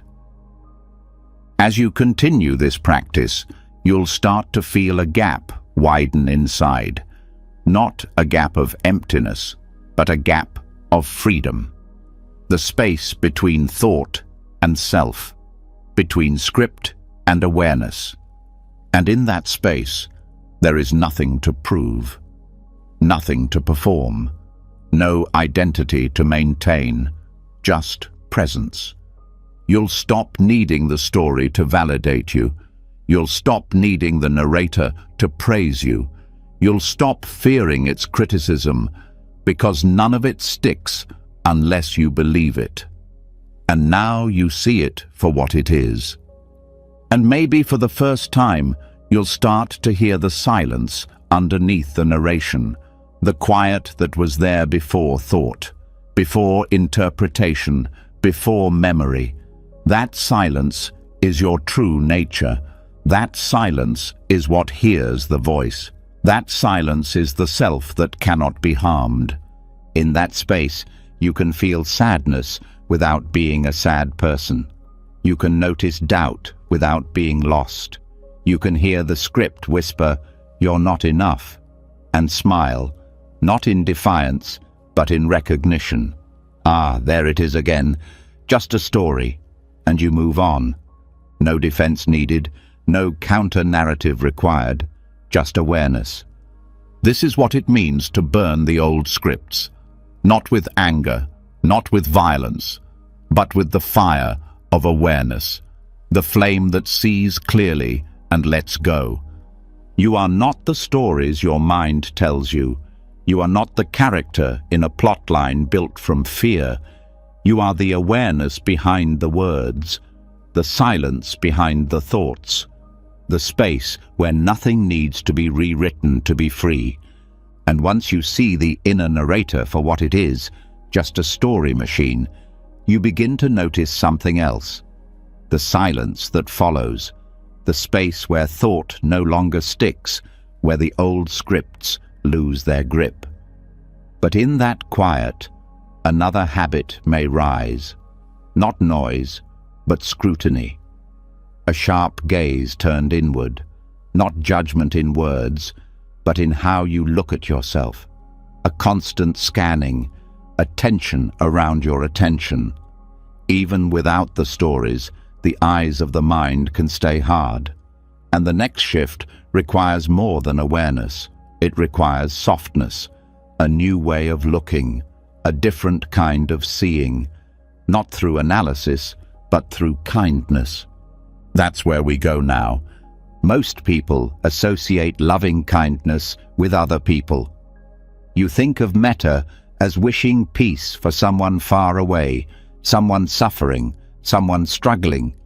But the real challenge and the real transformation comes when you turn that gaze inward, when you direct that same warmth toward yourself. Not just your outer identity, but your thoughts, your tendencies, your flaws, the parts you still hesitate to claim. Because even after you stop believing your thoughts, you might still be watching them with tightness. You might still be observing your habits with an edge. You notice your fear and immediately brace. You witness a craving and instantly recoil. You recognize a reactive moment and think, there it is again, not with curiosity, but with disappointment. This is where soft attention becomes necessary. Loving kindness meditation, or metta bhavana, isn't about forcing affection. It's about learning to hold your experience with a heart that doesn't clench. It's not sentimentality. It's not fantasy. It's a practice of attention, a deliberate choice to look with warmth, even when what you're seeing is uncomfortable. You begin by offering goodwill. Simple phrases. May I be well. May I be safe. May I be at peace. Not because you feel it, but because you're learning how to offer it. At first, it feels mechanical, but over time, something begins to shift. The words are no longer distant. They start to soften the way you hold yourself. And that softening isn't weakness, it's medicine. Because harsh awareness is just another form of defense, a way of trying to stay in control, a way of making sure you catch your mistakes before someone else does. But that kind of awareness doesn't heal. It only tightens the wound. When you bring metta to your awareness, you stop approaching your inner world like a judge. You stop treating each thought like a test. You stop holding your breath every time an old emotion resurfaces. You breathe into the moment and say, "You're allowed to be here," even to the craving, even to the impatience, even to the tightness in your chest. Gentle attention does not mean passive. It means patient, present, willing to be with what is, without rushing to fix or name or escape it. It means seeing your fear and thinking, "Of course you're here. I've carried you for a long time." It means noticing your defensiveness and offering understanding instead of scolding. "I see you. You're trying to protect something." This shift from sharp awareness to soft awareness changes everything. It changes how the nervous system responds. It changes how long emotions linger. It changes the way you walk through each day. Because when you stop approaching yourself like a project and start approaching yourself like someone worthy of kindness, the healing starts to happen without effort. Metta also reveals how many layers of self-rejection you've been carrying. All the times you criticized yourself for being too much, too sensitive, too tired. All the moments you blamed yourself for not being farther along. When you begin offering kindness instead of critique, those layers start to dissolve, slowly, gently, without force. And this kindness isn't just mental. It becomes embodied. You start to rest more fully. You breathe more deeply. You pause more often. You notice how you speak to yourself in the small moments, the missed text, the forgotten item, the awkward silence. And instead of attacking yourself, you place a hand on your heart and whisper, "Still learning, still worthy." Soft eyes don't deny what's happening. They don't sugarcoat your patterns. They simply refuse to turn experience into punishment. They choose to stay, to see, and to love anyway. Even when it's messy, even when it's uncomfortable. This is what Buddhist compassion means in practice. It's not just an ideal. It's the way you treat your thoughts when they rise. It's the tone you use with yourself after a mistake. It's the silence you offer instead of judgment. The pause before you shame yourself. The breath before you collapse into guilt. And yes, this takes practice, especially if you've spent years equating growth with critique. If your path has been paved with high standards and tight discipline, metta can feel unfamiliar. But with repetition, it becomes natural.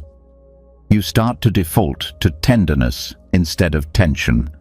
You begin each morning not with a checklist of how to improve, but with a gentle wish. May I move through this day with care. You end each night not by replaying mistakes, but by whispering, "You did your best today. Rest now." This soft gaze becomes your foundation, and from it, real change arises. Not because you forced it, but because you created the conditions where growth could happen safely, where your nervous system didn't have to brace, where your heart didn't have to defend, where your soul could simply unfold. So if you find yourself slipping back into harshness, pause. If you notice the inner critic sharpening its tone, pause. If you feel your awareness turning into surveillance, pause. Breathe. Place a hand on your chest and say something simple.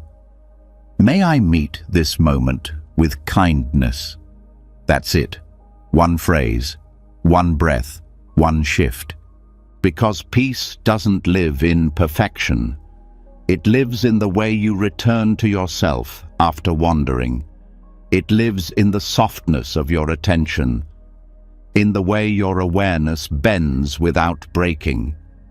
You are not here to be flawless. You are here to be whole. And wholeness begins with how you see.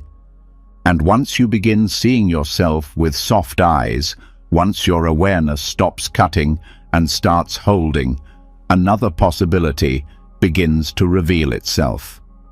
A quality you might not have felt in years. Stillness. Not the stillness of forced silence or mental effort, but the kind that comes when the fight leaves your body. When your inner gaze no longer stirs every moment into meaning. But as soon as that stillness starts to rise, the mind returns, asking, what's next? Grasping, stirring, picking at the piece before it can settle. This is where clarity slips away, not because it's absent, but because it's buried beneath a surface that won't stay calm. Now, it's time to stop stirring and simply let the water sit. That's where we begin next. There's a rare but powerful image used in early Buddhist texts, a glass of muddy water. The more you shake it, the more clouded it becomes. But if you set it down, if you simply stop moving, the mud settles on its own, slowly, naturally, without force, and the water becomes clear, not because you cleaned it, but because you stopped disturbing it.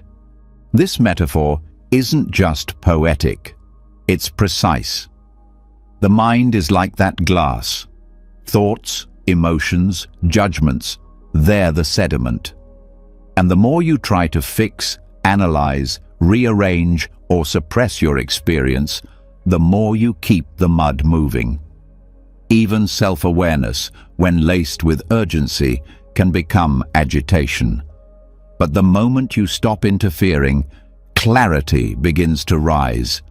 Stillness is not empty, it's alive. It's where the real seeing happens, the kind of seeing that doesn't come from thinking, but from being. When the mind stops grasping, the truth beneath your confusion begins to appear on its own. Not because you forced it into place, but because you finally created space for it to emerge. This isn't passive. It's not resignation. It's precision through non-reactivity. And it's one of the hardest things to practice, because everything in modern life encourages the opposite. When there's emotional discomfort, the reflex is to fix, to problem solve, to analyze, to talk it through. But all of that is stirring, and stirring keeps the mud suspended. Letting the mud settle requires restraint, not as suppression, but as a kind of sacred patience. You sit, you breathe, you notice the discomfort. You don't push it away, but you also don't move toward it. You don't dramatize it. You don't label it with a story. You let it be there, and you stop trying to speed up the process. It's uncomfortable at first, because when the water is muddy, the instinct is to get clearer by doing something. But clarity doesn't arise from action. It arises from stillness. This stillness doesn't mean freezing. It means non-interference. It means learning the art of non-stirring. You may feel restlessness, a desire to dig deeper, a thought that says, I need to figure this out. But figuring out is another form of movement. It keeps the sediment floating. Clarity is already beneath the surface. It's the natural state of the mind, before interference. Your work is not to create it. Your work is to stop blocking it. This practice of letting the mud settle teaches trust, not in the mind, but in the nature of awareness itself. In the same way that a wound knows how to heal if left undisturbed, the heart knows how to find balance if you don't keep reopening it. The mind knows how to clear if you stop demanding clarity from it. And this is where peace becomes available, not as a reward, but as a return. A return to the quiet that was always underneath. You realize that the water didn't need fixing. It needed stillness. The mud was never a mistake. It just needed time. In meditation, you can feel this directly. You sit with your discomfort, with your restlessness, with the chaos in your chest. You want to shift, to fidget, to solve, but you don't. You stay, you breathe, you do nothing on purpose. And something begins to change, not quickly, not dramatically, but steadily. The thoughts slow, the breath deepens, the sensations settle, and beneath it all, something opens. This clarity isn't conceptual. It doesn't arrive in sentences. It arrives in space. It shows up as the absence of confusion, the absence of noise. Not because you silenced anything, but because everything ran out of momentum. That's the power of non-reactivity. It doesn't force change. It allows truth to reveal itself. And what's revealed might not be what you expected. It might be a quiet grief, a tender memory, a deeper understanding that doesn't need to be put into words. Or it might be nothing at all, just stillness, just presence. And even that, especially that, is clarity. Letting the mud settle also trains humility. Because the ego wants answers fast. It wants emotional puzzles solved in one sitting. But healing doesn't obey urgency. Truth doesn't rise on command. And the deepest insights often arrive long after the question has been dropped. The mind may say, you should be doing something, but the still water knows otherwise. It says, stay here. Not because staying is productive, but because staying is honest. You're not rushing toward a better version of yourself. You're standing still long enough to see that the self never needed to be chased in the first place.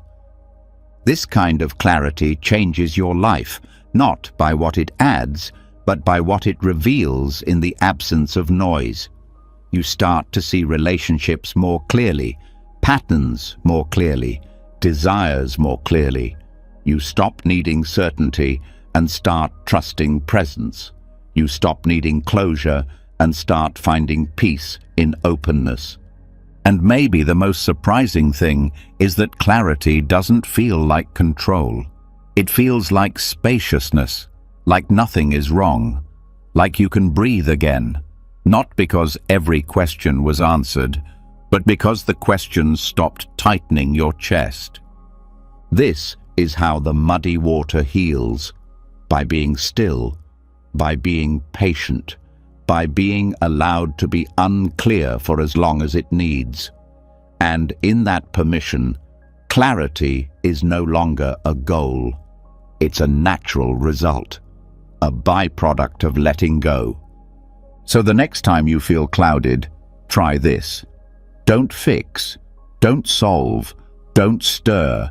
Sit, breathe, let the thoughts swirl, let the emotions churn, but don't touch them, Don't explain them. Don't label them as failure. Just hold the glass still. Let the mud settle. And what rises next will not be forced clarity. It will be your own stillness remembered. And once the mud begins to settle, once you've tasted that rare clarity that only stillness brings, a new challenge quietly rises.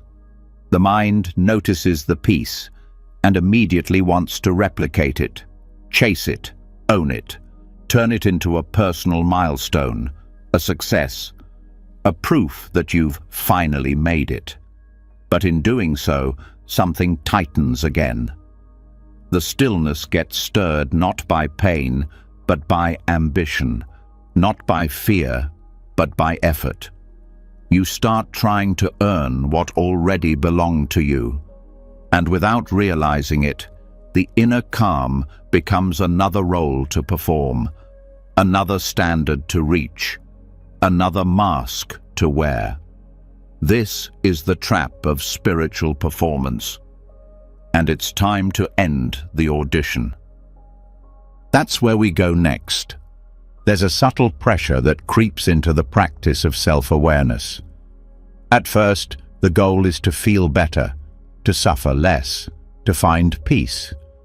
But then, the mind starts measuring, comparing, performing.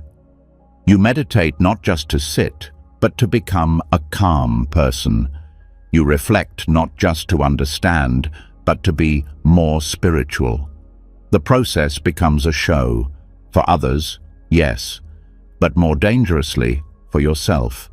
A quiet performance for the internal judge who's never satisfied. This happens because the ego is clever.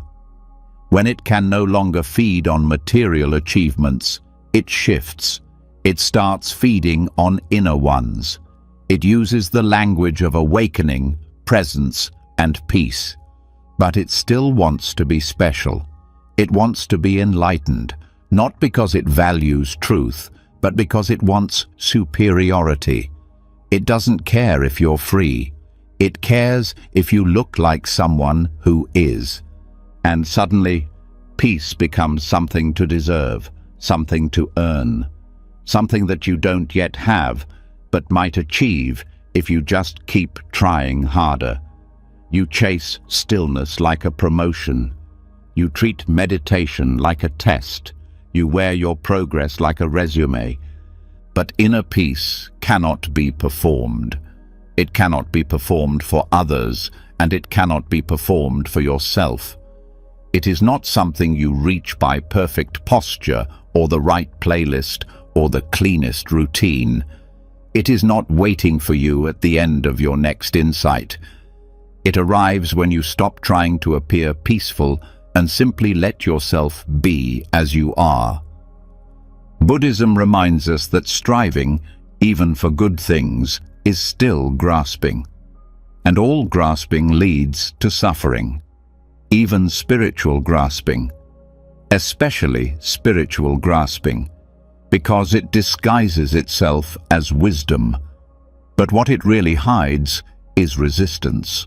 Resistance to being human. Resistance to imperfection. Resistance to the mess of your own aliveness. When you strive for inner peace, you create tension, not just in your body, but in your identity. You believe that calmness makes you worthy, that stillness makes you valid, and that when you feel scattered, lost, or restless, you've failed. But there is no failure in being human. There is only the pressure to hide it. You are allowed to be in pain. You are allowed to lose your balance. You are allowed to be on the path without having to prove that you belong on it. You don't need to audition for your own inner silence. True spiritual practice is not impressive. It's not dramatic. It's quiet, unremarkable, invisible from the outside. It shows up in how you breathe during a hard conversation, how you pause before reacting, how you forgive yourself when the thoughts won't stop. And that kind of peace can never be earned. because it was never being withheld. It was only being delayed by the belief that you didn't deserve it yet, that you hadn't worked hard enough, that you weren't spiritual enough. But the truth is this: peace is not a prize. It's a resting place, one that's always available the moment you stop running. The idea of being ready for peace is another lie the ego tells. You don't need to be pure to feel calm. You don't need to be fixed to be free. You don't need to be a certain kind of person. You only need to stop performing. And when you do, the whole inner landscape changes. You stop trying to appear wise and start allowing yourself to be confused. You stop curating your emotions and start letting them speak. You stop managing your thoughts and start observing them without panic. This doesn't mean you abandon the path. It means you walk it barefoot, without costume, without props, without needing your steps to look beautiful. It means you stop trying to do it right, because even that is ego. The need to perform the correct version of healing, the need to follow the perfect script. But healing doesn't follow a script. It's messy, uneven, honest. And sometimes it looks like stillness. Sometimes it looks like falling apart. But peace is not what happens when everything feels good. It's what happens when you stop pretending, when you stop editing your experience to make it more acceptable, when you stop thinking of yourself as a problem to fix, when you stop chasing the image of who you think a peaceful person should be and just return to who you actually are. In Buddhist terms, this is non-striving. It doesn't mean apathy. It means your actions don't come from lack. Your practice doesn't come from shame. Your discipline doesn't come from insecurity. It comes from care, from presence, from returning, not reaching. And when you stop striving, everything softens. Your shoulders, your jaw, your timeline. You don't rush your emotions through the door. You don't scrub your thoughts until they shine. You just sit, you breathe, and you trust that being here is enough, because it is. Even when your breath is shaky, even when your thoughts are loud, even when your body feels like chaos, you are enough. Not because you've earned peace, but because peace doesn't need a reason to reach you. It's what's left when the grasping stops. So, if you feel like you're not doing enough, pause. If you feel like peace is still far away, pause. If you feel like you're failing because you're not always calm, pause. And in that pause, ask yourself, am I performing peace or am I resting in it?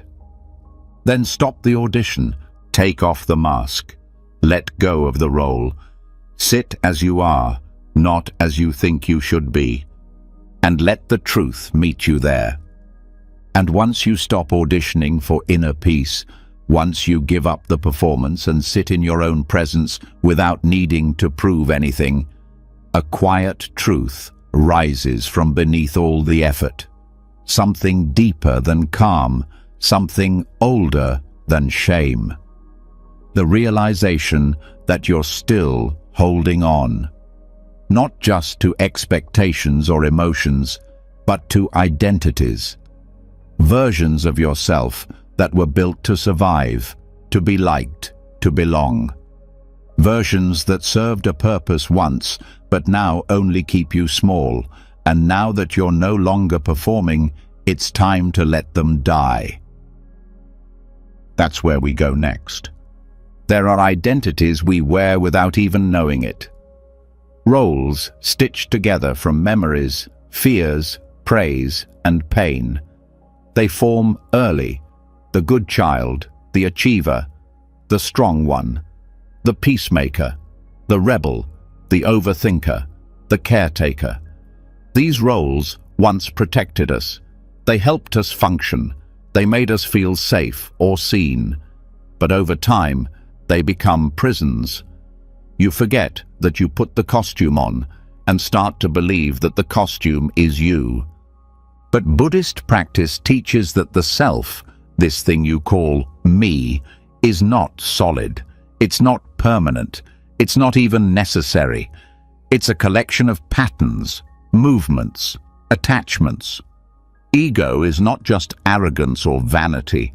It's every part of you that believes it must hold a shape to survive.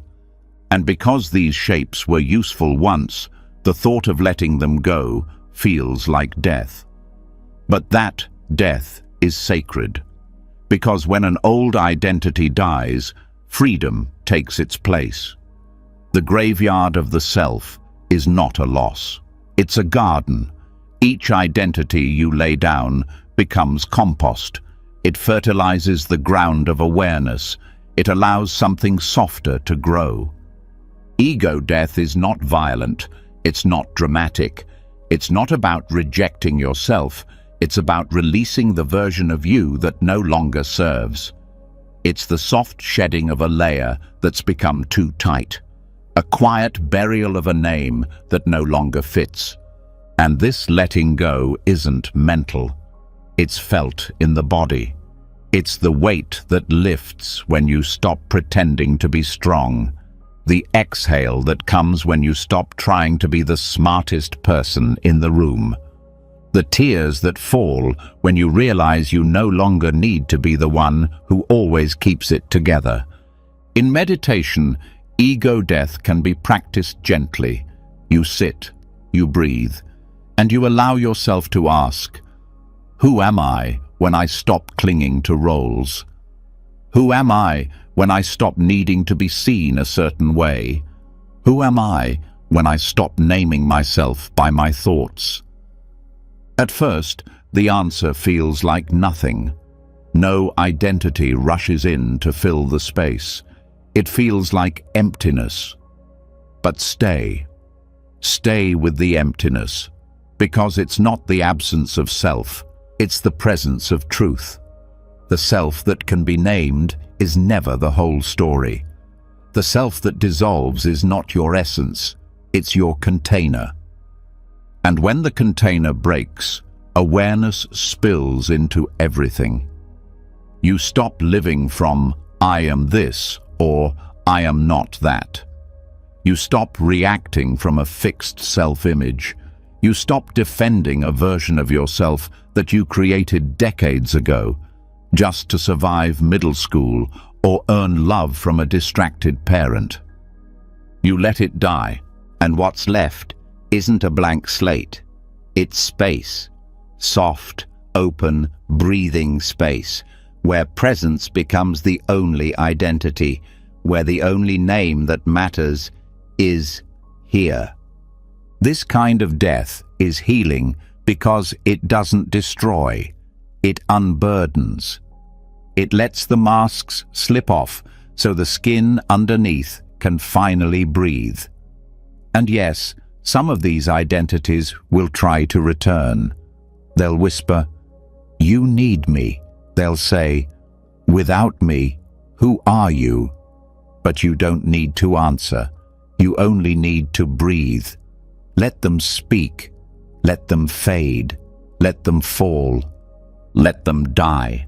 And it will feel strange at first. To no longer need to be the helpful one. To no longer introduce yourself by your wounds. To no longer shrink into the shape of someone's expectations. But slowly, that strangeness becomes relief. You don't owe the world a consistent identity. You don't need to be understood in order to be free. The truth is, most of what you've called personality is just pattern. Most of what you've defended as who you are is just repetition.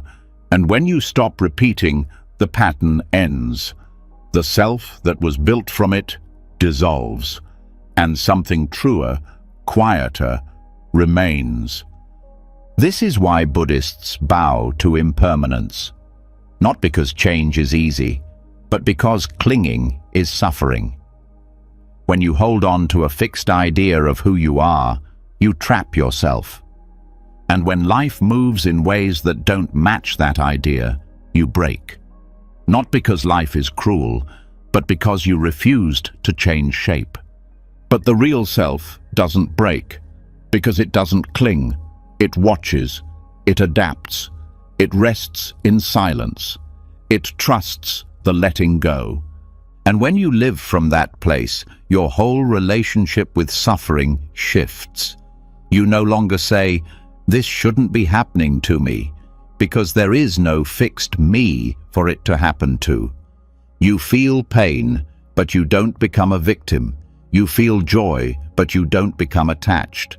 You move through life like water, fluid, full, free. So how do you practice ego death without force? You start by noticing where you resist change, where you keep rehearsing old roles, where you flinch at the idea of being seen differently. Then you soften. You don't attack the identity. You thank it.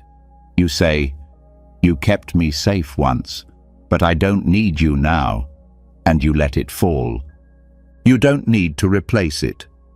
You don't need to build a better version. You just sit in the space that opens and trust that presence is enough. And in that space, you might find a kind of peace you've never known. A peace that doesn't depend on who you are. A peace that welcomes every feeling, every silence, every breath, without needing to name it. Because the self that needed a name is gone. You're not unfinished. You're unfolding. You're not unworthy. You're undefined. You're not lost. You're just no longer clinging to a map drawn by someone who never really knew you. Let it die. Let the old self return to the earth. Let the performance fall into stillness. Let the mask dissolve in silence. And let the space that remains become your home. And once the old identities fall, once the roles collapse and the storylines go quiet, you're left in a strange and unfamiliar place. Not lost, not broken, but wide open.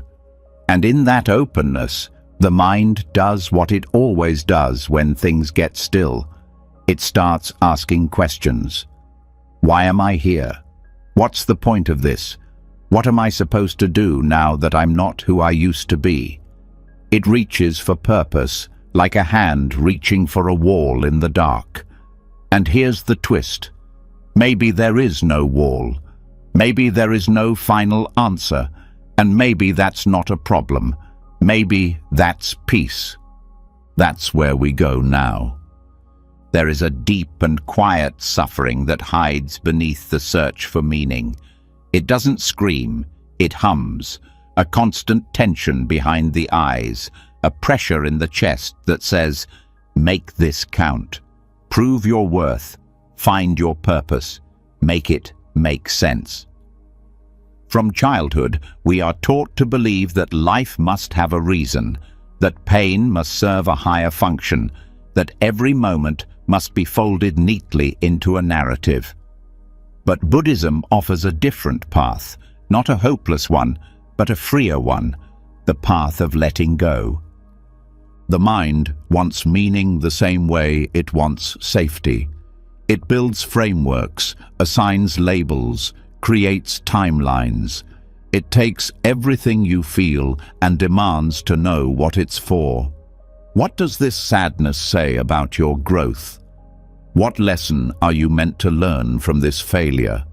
What purpose does your suffering serve? And if it can't find an answer, it panics.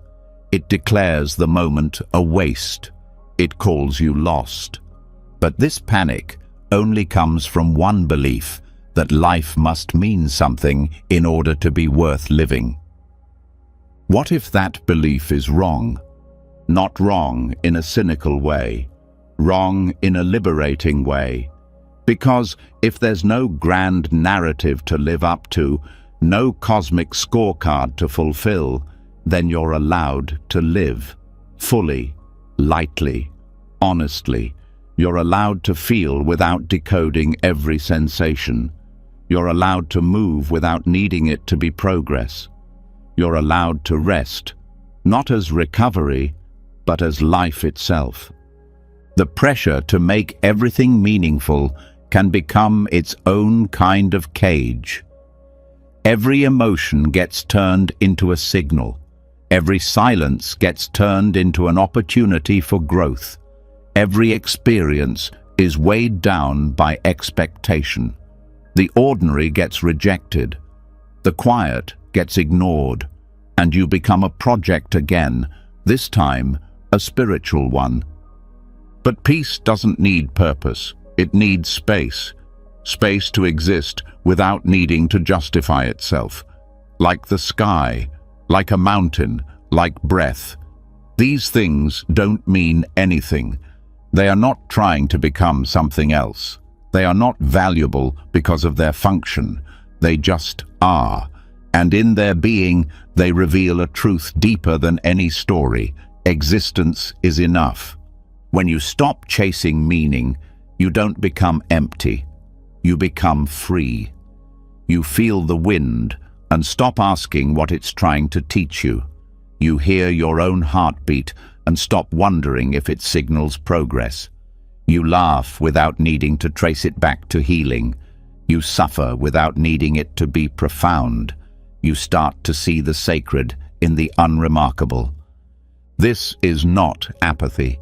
This is intimacy. It's being with life so fully that you no longer need to explain it.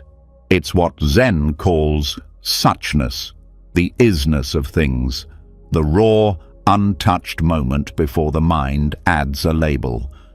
A tree is not a metaphor. A tear is not a lesson. A breath is not a step on the path. They are complete in their own right. The peace of pointlessness is not the absence of value. It's the absence of pressure. It's what happens when you realize that being alive doesn't have to be earned. You're allowed to exist.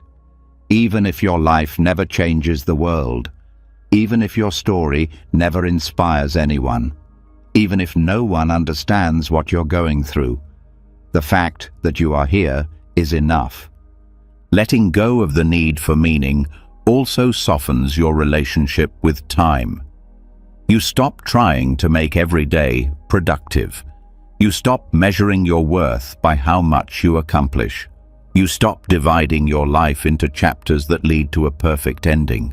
And in doing so, you finally arrive in the only moment that's real. This changes how you respond to pain, not by making it disappear, but by removing the burden to make it profound. You can grieve without needing to call it transformation. You can sit in confusion without needing to name it as clarity in the making. You can hurt without needing to reframe it as growth. And in that honesty, you actually begin to heal. Because the soul doesn't need interpretation. It needs presence. It needs someone to stay, to breathe with it, to witness it without judgment or agenda. When you stop needing your suffering to be useful, it softens. It stops performing. It becomes less like a riddle to solve and more like a storm to watch pass. And when you stop performing meaning, your joy changes too. It becomes lighter. You laugh because it feels good, not because you're finally healed. You smile because something is beautiful, not because it confirms your progress. You enjoy the taste of food, the sound of music, the texture of a breeze, not because they add to your story, but because they are here. This is the liberation that comes when you release the pressure to matter. You become gentler, not because you've figured life out, but because you've stopped needing to. You start letting people be as they are. You stop turning every conversation into a breakthrough. You let silence be just silence. You let love be just love. And the fear begins to fade. The fear that your life isn't significant enough, that you'll waste your potential, that you'll never find your purpose. Those fears lose their grip when you realize there's nothing to prove, that there is no final report card waiting for you at the end, that the purpose of life is not to be meaningful, it's to be lived. You are not an unfinished book. You are not a story in need of resolution. You are not a lesson waiting to be understood. You are a moment, a breath, a flicker of consciousness in an infinite sky, and that is more than enough. So, let go. Let go of the pressure to explain yourself. Let go of the burden to make every step symbolic. Let go of the need to attach purpose to your pain, and see what happens when you just let it be what it is. That's the peace of pointlessness. That's the freedom of nothing left to prove. And once you stop forcing everything to have meaning, once you stop turning life into a test that must be passed or a puzzle that must be solved, you begin to see the moment for what it is. You stop clinging to grand purpose and finally notice the breeze, the ordinary, the breath. But even then, something subtle can pull you back. A feeling, a mood, a fog that rolls in without warning. And suddenly, it seems like you've lost your peace again. But maybe peace was never lost. Maybe you've just mistaken the weather for the sky. That's where we go next. Emotions come and go, but most people treat them like permanent facts. A sudden wave of sadness becomes, something's wrong with me. A flash of anger becomes, I'm failing again. A stretch of emptiness becomes, I've lost myself. We don't just feel feelings, we build identities out of them. And once we do, we carry their weight as if they define who we are. But Buddhism teaches something softer, something more honest. That moods are not you. They're just weather passing through the landscape of your awareness. This doesn't mean your emotions aren't real. It means they're not fixed, not final, not evidence of a broken self. The storm doesn't damage the sky. It moves through it, leaves no scar. And in the same way, sadness doesn't ruin your spirit. Fear doesn't stain your worth. Anger doesn't erase your clarity. They visit, they move, they leave. This perspective changes everything, because when you treat emotion as weather, you stop resisting it. You stop panicking when it changes. You stop turning a bad morning into a bad identity. You begin to witness what's happening without collapsing into it. It starts with observation, noticing when a feeling arises, not as truth, but as experience. Ah, sadness is here. Tension in the chest, heaviness in the eyes. No story, no judgment, no need to fix, just a gentle acknowledgement, like watching a cloud form in the distance. You don't try to name the cloud or predict how long it will stay. You simply let it be what it is. This is not detachment in the cold sense.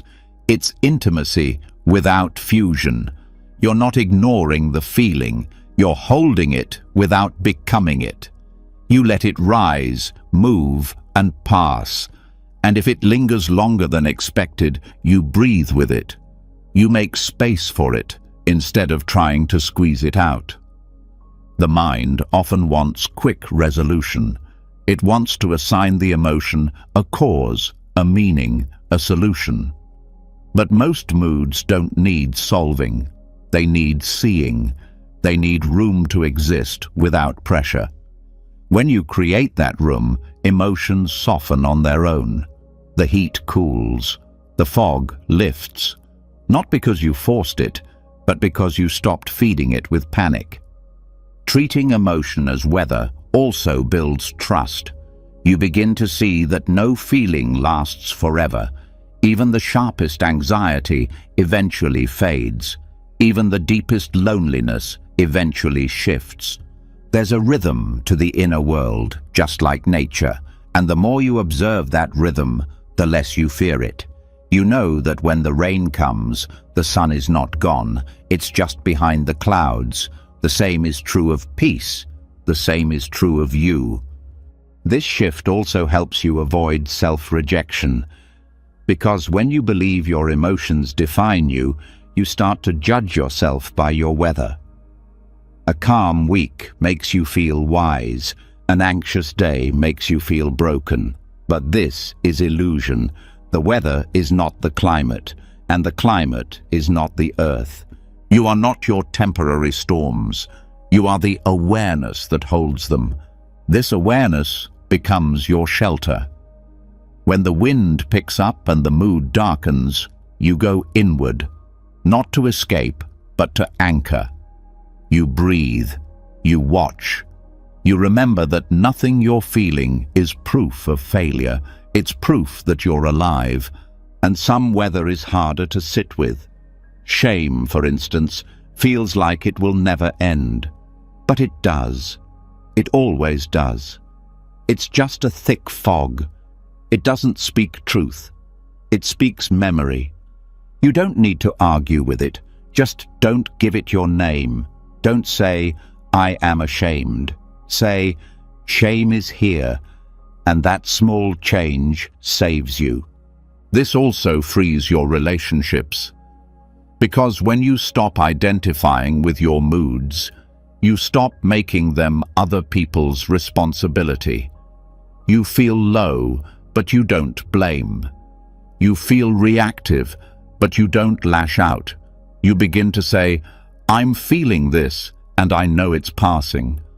That kind of clarity is a gift to yourself and to everyone you meet. Emotions also stop being so dramatic. You stop being surprised by your own humanity. You stop labeling every shift as a spiritual crisis. You expect the rain. You carry your awareness like an umbrella. You know that discomfort doesn't need to be removed. It needs to be respected. And when joy arrives, you hold it lightly too. Not because you don't trust it, but because you know it's part of the cycle. Joy is not proof that you've arrived. It's just another breeze, a welcome one, but not the final one. The truth is, peace doesn't come from mastering your mood. It comes from not making your mood mean anything about your worth. Peace lives in the space between the clouds, the part of you that sees without clinging, without resisting. The part that can stand in the rain and not call it punishment. That can sit in stillness and not call it progress. That can feel deeply without turning feeling into identity. This is emotional maturity, not emotional control, but emotional freedom. The freedom to feel without fear. The freedom to stay soft even when the sky darkens. The freedom to wait without needing to predict what comes next. So next time something rises, pause. Name it gently. This is sadness. This is tightness. This is fear. Then breathe. Don't follow it. Don't fight it. Let it pass like a cloud. Let it wash over you like rain. Let it swirl like wind. And let yourself remain unchanged, untouched, present. Because you are not your sadness. You are not your joy. You are not your clarity or your confusion. You are the sky, and nothing ruins the sky. And once you learn to see emotions as weather, once you stop giving your moods the power to name you, you begin to notice something even quieter. Beneath the shifting sky, beneath the emotional clouds and mental storms, there's stillness. Not silence that demands emptiness, but presence without noise. And in that stillness, something waits for you. Not a better version, not a healed version, just the raw, simple reality of what you are right now. Not to be judged, not to be improved, just seen. But the mind doesn't like this kind of seeing. It wants to comment, label, adjust, fix. And now it's time to step into a new kind of mirror, one that doesn't talk back. That's where we go next. There is a moment in deep awareness when you realize just how much of your suffering doesn't come from what you experience, but from the commentary that follows it. You feel an ache, and the mind whispers, "That shouldn't be there." You notice tiredness, and it says, "You're being lazy." You pause to rest, and it replies, "You're falling behind." The sensation itself is simple. The thoughts around it make it loud. Most people never sit with raw experience. They sit with filtered experience, interpreted, narrated, distorted. The mirror they use is never still. It's cracked by opinions, fogged by expectation. It doesn't reflect, it reacts. And the self that gazes into it becomes confused, exhausted, and distorted in return. But there is another mirror, one that reflects without judgment, one that holds without opinion, one that sees but doesn't explain. This is awareness in its purest form. The kind of presence taught in Buddhist practice, not as a tool to change yourself, but as a way to stop interfering with what already is. Sitting with what is means dropping the need to constantly name every moment. It means looking at the self like a lake looks at the moon, quietly, clearly, without needing to grab or own what it sees. You feel sadness, not to label it, not to fix it, but to notice it like a breeze. You feel joy, not to claim it, not to attach to it, but to watch it pass like light on the wall. This kind of seeing is rare, because we've been taught that awareness must be active, that to pay attention is to analyze, that to look is to judge. But this is not awareness, it's performance. And the result is a life filled with subtle war, always measuring, always trying to be more present, more peaceful, more perfect. Still, awareness stops the war. It watches the mind spin and says nothing. It hears the old inner voice, "You should be better than this," and lets it fade like a radio losing signal. It sees the body hold tension and chooses not to call it failure. It meets the self not with instruction, but with breath, just breath. This isn't about removing thought. It's about no longer being owned by it. A thought arises, you're falling behind, and instead of engaging, you let it pass, like smoke. You don't resist it, but you also don't follow it. You look into the mirror and say nothing. You don't ask for answers. You don't demand meaning. You sit with the discomfort of being seen as you are. And in that seeing, something unexpected happens. You soften, not because you've been convinced you're worthy, but because no one is arguing anymore. The moment doesn't need to be worthy. The self doesn't need to be impressive. The breath doesn't need to be deep. Everything is allowed. Everything is met with space. Still, awareness doesn't fix, it doesn't guide, it doesn't offer advice, it just stays, like a mountain beside a storm, like a candle in a silent room. And from this place, clarity begins to rise, not as thought, but as quiet, not as insight, but as relief. You realize how much effort you've been spending trying to shape yourself, and you finally stop. This is the deepest form of rest. Not physical, not emotional, but spiritual. The soul finally drops its act. The face finally drops its smile. The breath finally stops pretending to be composed. You sit, you exist, and you let the moment be unedited. There is nothing to manage here, no story to control, no version of yourself to perform. You are not trying to become more mindful. You are not trying to feel peace. You are not trying to maintain a certain image of awareness. You're just here, with yourself, without decoration. And the truth is, this kind of being is uncomfortable at first, because commentary gives you a sense of control. Labels make you feel safe.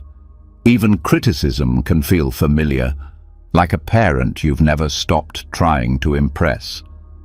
But once you learn to sit without commentary, you start to feel your own presence in a way that's never been filtered. You meet the self that doesn't need improvement. The self that isn't a project, the self that simply is. You begin to look at your flaws and say nothing, not because you've accepted them, but because you're no longer arguing with reality. You're no longer treating imperfection as a problem. You see your tiredness, you see your craving, you see your fear, and you don't add anything. You don't subtract anything, you just stay. And staying changes everything. The body starts to relax, not from effort, but from being seen. The breath deepens, not from practice, but from not being policed. The mind slows, not from discipline, but from being unhooked. And the self, the real self, starts to shine through, quietly, without force, without drama, like light under a door. This is not a destination.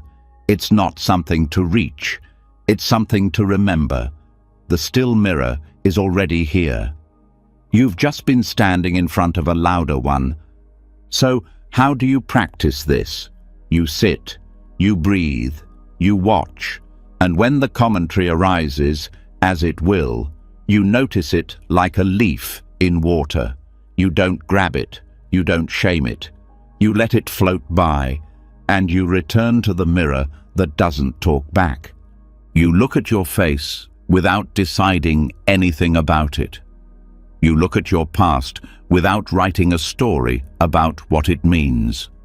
You feel your current moment without comparing it to who you think you should be. And in that space, love grows, not love based on merit, but love based on presence. A kind of warmth that doesn't ask you to change, a kind of attention that doesn't punish you for being human. This is the mirror that heals, not because it fixes you, but because it finally shows you what's always been true. You were never the noise. You were the one watching. And once you finally sit in front of the mirror that doesn't talk back, once you begin to see yourself without adjusting, without fixing, without judging, what's left is something surprisingly difficult to face. Nothing to do. No one to become. And for a mind raised on goals, raised on proving, raised on personal development as survival, that emptiness doesn't feel like peace at first. It feels like loss, because for so long, The idea of becoming someone better has been the reason to keep going. But Buddhism offers a deeper permission, one the world rarely gives: the permission to stop. Not stop growing, but stop chasing. To rest, not just from effort, but from becoming itself. That's where we go next. In Buddhist thought, there is a specific word for the desire to become: bhava tanha. It is one of the three root cravings that fuel suffering, and unlike the craving for pleasure or the craving to avoid pain, bhava tanha hides in plain sight. Because it doesn't look like suffering, it looks like ambition, it looks like healing, it looks like self-improvement. But underneath it all is a quiet belief: who I am is not enough. Not yet. And peace must be earned later, when I finally become the person I'm supposed to be. This belief turns life into a treadmill. Every insight, every effort, every transformation becomes just another step toward a moving finish line. You meditate not to be present, but to become someone more mindful. You rest not to nourish, but to become someone more productive tomorrow. Even healing gets co-opted. You don't grieve to release, you grieve to become someone stronger. Everything gets pulled into the future self project. And the now, the only moment that exists, is missed again. But what if you could step off the treadmill? Not because you've arrived, but because there's nowhere to arrive to, because the whole idea that you need to become someone else is the root of your tension, because the part of you that's always striving is the same part that never feels whole. Dropping the future self project doesn't mean giving up. It means waking up. It means seeing that every time you postpone peace for a later version of yourself, you teach your nervous system that now is never enough. And the longer you delay peace, the more it becomes a fantasy, a story, something just beyond the next goal, the next retreat, the next milestone. This is not a rejection of growth. It's a return to presence. You can still learn, still evolve, still change, but without the desperation, without the subtle violence of not yet. You stop trying to sculpt yourself into someone acceptable, and you start sitting with the you that's already here. Because the obsession with becoming is a trap that never ends. Today, you want to be calmer. Tomorrow, you want to be more disciplined, then wiser, then more loving, then more whole. But underneath all of it is the same belief: I can't rest yet. I haven't earned it. But peace is not earned. Peace is remembered. Bhava Tanha says you need to keep going until you deserve to relax. But the Dharma says your worth is already untouched, that the one watching all your becoming has never needed anything added, that the awareness behind your effort is already whole. This shift, dropping the craving to become, changes everything. You wake up in the morning and stop asking, how can I improve today? Instead, you ask, can I meet myself where I am? You stop measuring each moment by its utility. You let breath be breath. You let sadness be sadness. You let joy rise and fall without turning it into a sign of progress. The idea of your ideal self fades. Not because you've given up on your values, but because you've stopped using the future as a weapon against the present. You stop fantasizing about a version of you who never doubts, never fears, never forgets. And in that absence of fantasy, you find something real. You find yourself, not the improved version, not the wiser version, just the one who's been carrying all the striving, the one beneath the effort, the one who's always been here. And that self doesn't need fixing. It needs rest, not the kind of rest that waits until the weekend or the vacation, but the kind that says, you are allowed to stop now. The kind of rest that doesn't demand justification, that doesn't measure your productivity, that doesn't ask what comes next. This is radical in a world that praises forward motion, that defines you by your goals, that says the best version of you is always later. But the Dharma is not interested in praise. It's interested in freedom. And real freedom begins when you no longer need your future to validate your now. When you drop the craving to become, even spiritual practice becomes lighter. You meditate not to transform, but to sit. You walk not to achieve mindfulness, but to feel your feet. You breathe not to get somewhere, but because breath is here. This is the heart of non-striving, not giving up on peace, but allowing it to arise naturally when you stop chasing it. And when it does, it's not the peace of achievement. It's the peace of presence. The peace that says, nothing more is required. Not in this breath, not in this body, not in this life. And maybe that's the hardest thing to accept. That you don't need to become someone else to be free. That the very chase is what keeps the door locked. That surrender is not a last resort. It's the way through. You can still make choices, still follow your values, still show up with care. But you do it from rest, not restlessness. You do it from fullness, not hunger. You do it from the quiet, knowing that who you are is not a mistake waiting to be corrected. It's a presence waiting to be met. And if the mind tries to argue, tries to remind you of your unfinishedness, your flaws, your goals, you breathe. You say, thank you for trying to help. And then you return to the space that doesn't need to change. Because even if nothing improves, even if no one understands, even if your journey ends quietly, you were enough. Right now, right here. And once you finally drop the project of becoming, once you stop using your future self as a condition for rest, there's a silence that starts to settle inside. But even in that silence, one habit still lingers. A voice that speaks not from craving, but from correction.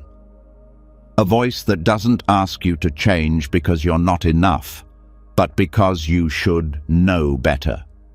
The critic, the monitor, the part of the mind that believes wisdom only counts if it cuts. And now it's time to change how that blade is held, because clarity doesn't have to come with cruelty. Correction doesn't have to feel like punishment. Wisdom can be sharp, but it can also be soft. That's where we go next. Discipline and clarity are essential, but how you wield them determines whether they become tools of growth or weapons of harm. Most people confuse discernment with self-judgment. They believe that to be wise is to be hard on yourself. To correct is to condemn. To notice error is to shame the part of you that wandered. But Buddhist teaching shows another way, a way where awareness slices through confusion, not with anger, but with precision and care. A way where the sword of wisdom is wrapped in silk. This soft sword begins with the understanding that inner correction does not need to be violent to be effective. You can tell the truth without tearing yourself down. You can point out a habit without identifying with it. You can shift direction without calling yourself a failure.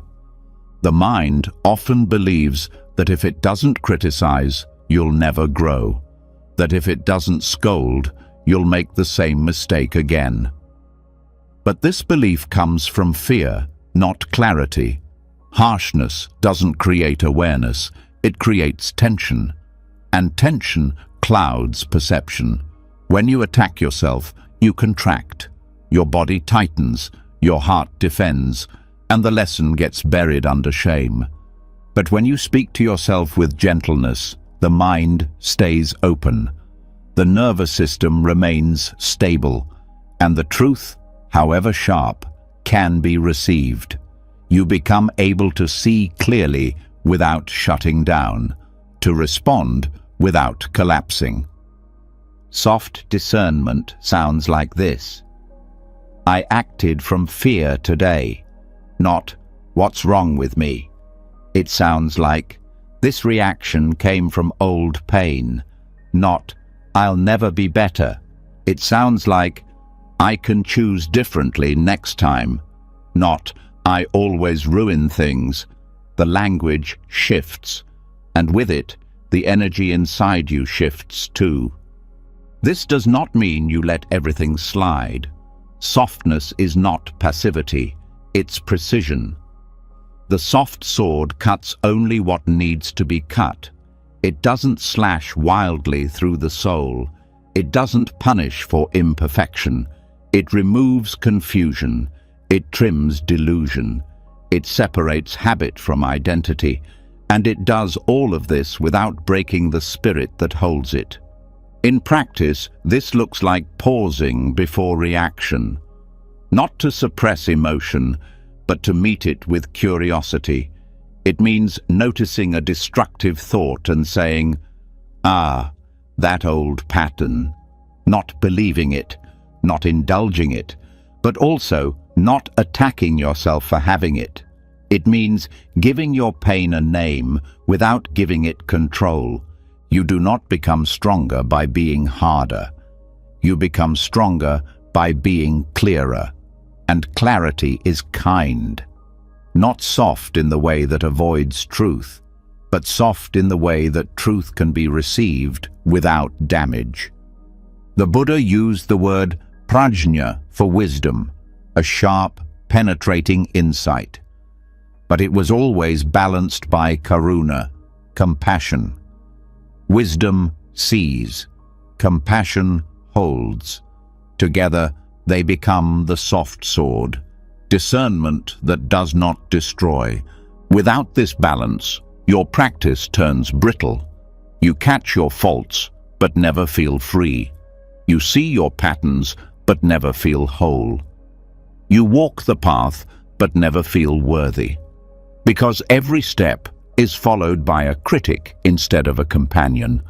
But when you carry the soft sword, you become your own companion.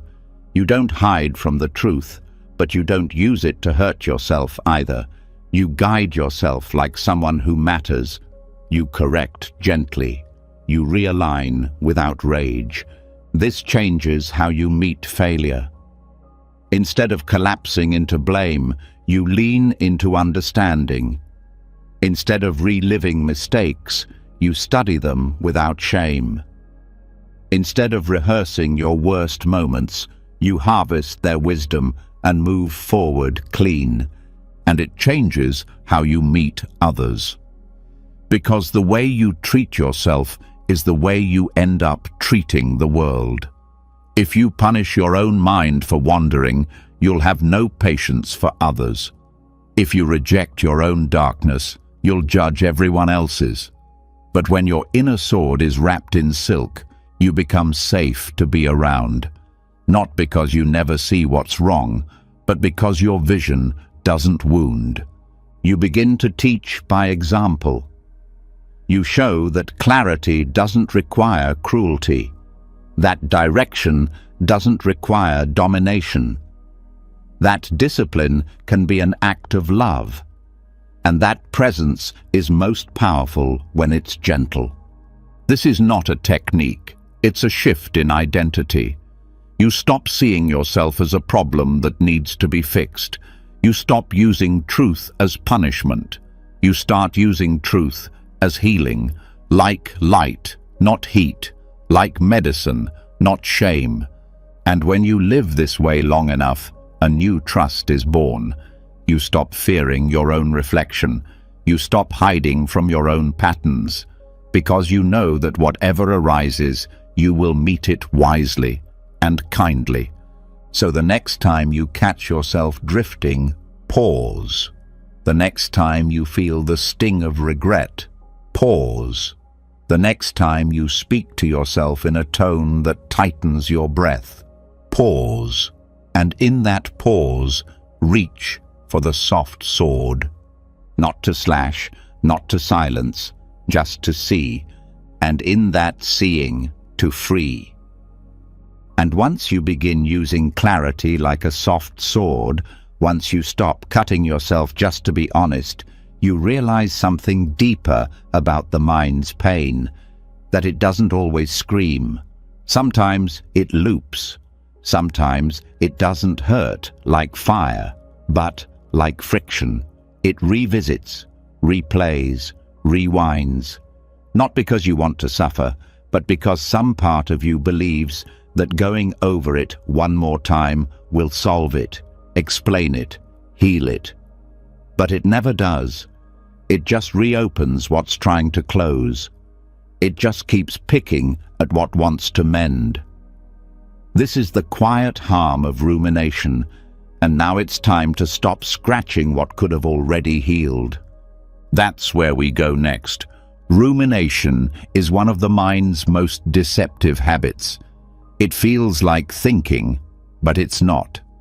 It feels like processing, but it's not. It feels like insight is just around the corner, but it never arrives. Instead, it traps you in the same phrases, the same questions, the same images, again and again. It's mental erosion. It's looping attention that eats away at your peace, not because you're doing it wrong, but because the mind is trying to fix a wound by staring at it. Buddhist psychology doesn't just treat this as a quirk. It treats it as a form of suffering. Not passive, but active. Not emotional, but behavioral. Rumination is not just a mood, it's an action. A repeated choice, often unconscious, to stay in contact with pain long after the pain has done its job. Like scratching a mosquito bite until it scars. Like returning to a bruise and pressing on it just to see if it still hurts. The mind ruminates because it believes it's doing something helpful. It wants resolution. It wants closure. It wants to rewind the moment or rehearse a better one. But none of that ever brings relief. Because the truth is, your pain doesn't need more attention. It needs space. And space only comes when you stop feeding the loop. Rumination is exhausting because it pretends to be productive. You think you're analyzing, understanding, learning. But really, you're just reinforcing. Every time you replay the fight, the loss, the mistake, the regret, you deepen the groove. You etch the pain into your memory like carving into stone. And the wound never closes because it's never left alone. Mindfulness is the first hand that gently moves yours away. Not with force, not with denial, but with presence. It says, "You've touched this enough." It says, "The lesson has already been seen." It says, "You don't need to bleed again just to remember you were cut." When you ruminate, your nervous system doesn't know it's just thought. It responds like it's real. The heart races, the breath shortens, the muscles brace. You live the same event twice, 10 times, 1,000 times. The pain becomes more about the revisiting than the event itself. And soon, you're no longer healing, you're hurting. Mindfulness interrupts this, not by solving the content, but by shifting the relationship. It helps you see the moment the loop begins. It shows you what it feels like to enter the spiral, the subtle tightness in your chest, the narrowing of vision, the phrase that starts it all. I should have. Why did they? What if? That's the moment, the entry point. And that's where you pause. You say, this is ruminating. You name it, not as an identity, but as an action. You don't judge it. You don't shame yourself for returning, but you stop pretending it's in sight. You stop lying to yourself that this time will be different. You step back and you breathe. You redirect attention, not by distraction, but by anchoring. You come back to sensation, the breath, the feet, the sound in the room, the feel of your own hands, anything real, anything current. You don't fight the thoughts, you just stop feeding them. And when they return, which they will, you repeat, gently, patiently, without anger. Because rumination is not an enemy, it's a habit, a learned response to discomfort, a mind that was never taught how to let things be unresolved. But now you can teach it. You can say, we don't need to go there again. You can say, we've been down that road. You can say, peace doesn't live in that memory. And slowly, the loop loses power. The urge fades. The scab begins to dry. And this doesn't mean forgetting. It means no longer reliving. It means honoring the wound by letting it rest. Because healing isn't about replaying pain until it disappears. Healing is about releasing the part of you that believes pain is who you are. The mind may protest. It may tell you that if you stop thinking about it, you'll forget something important. But you won't. You'll remember the truth more clearly when it's not wrapped in obsession. You'll remember the lesson without reliving the suffering. You'll remember the story without being trapped in the role. You are allowed to stop revisiting what broke you. Not because it didn't matter, but because it has nothing left to teach. Stopping the loop doesn't mean forcing yourself to feel good. It means refusing to dig the wound open again. It means resting in what's actually here. The breath, the light, the sound, the moment, the life that's still unfolding. And sometimes the loop returns because you're tired, vulnerable, uncertain. That's okay. You meet it without anger. You guide yourself back without panic. You say, I see you, but we're not going there today. And you return again and again until the return becomes natural. Over time, something shifts.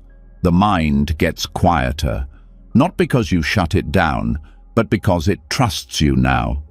It knows you won't keep it in a cycle of endless revisiting. It knows you'll notice, name, and step back. That's what stops the picking. That's what allows the skin to seal. That's what brings peace.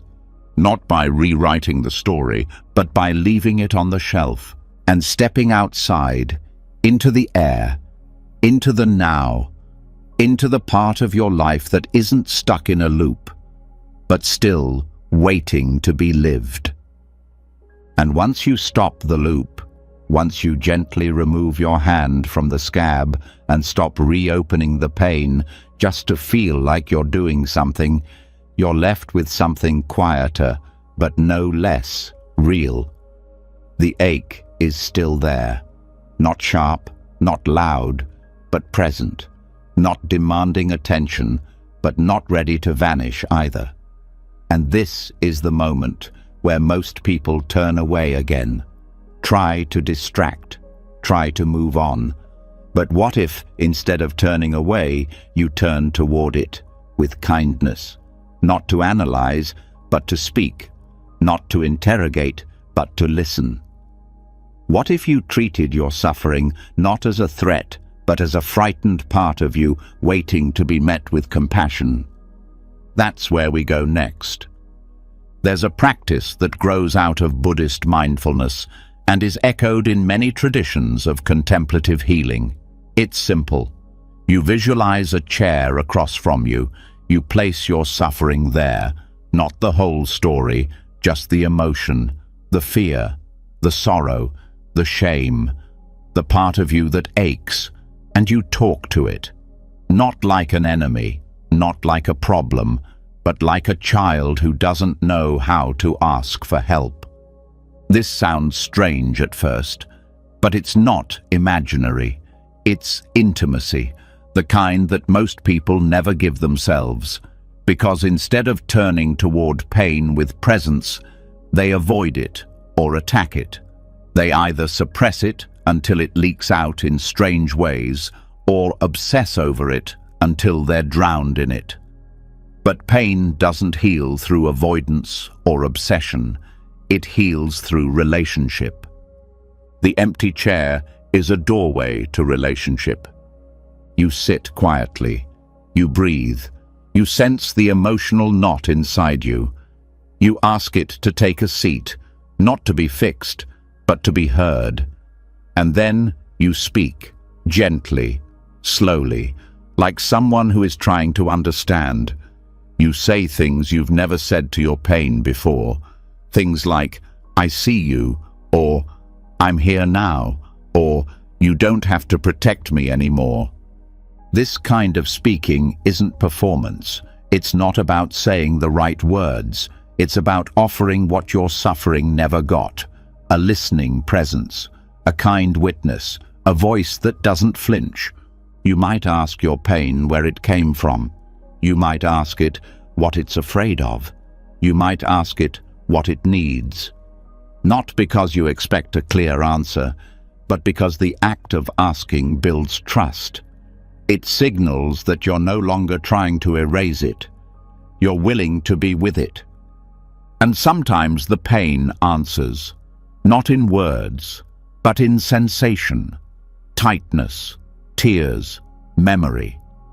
Sometimes all it needs is to be seen, to be welcomed, to be released from the prison of suppression. This is not about indulging suffering. It's about holding it in the right light, like a teacher holds a scared child, with strength, with patience, with enough stillness to let fear dissolve on its own. The chair is not magical.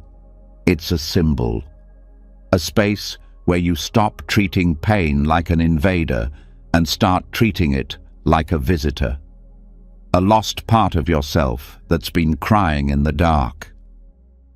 And when you speak to it with compassion, something shifts.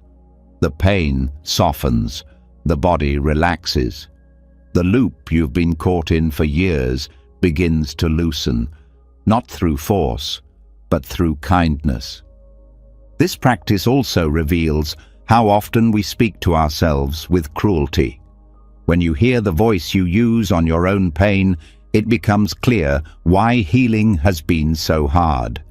You wouldn't speak to a child that way, you wouldn't speak to a friend that way. But to your own fear, to your own grief, you've been harsh, demanding, impatient.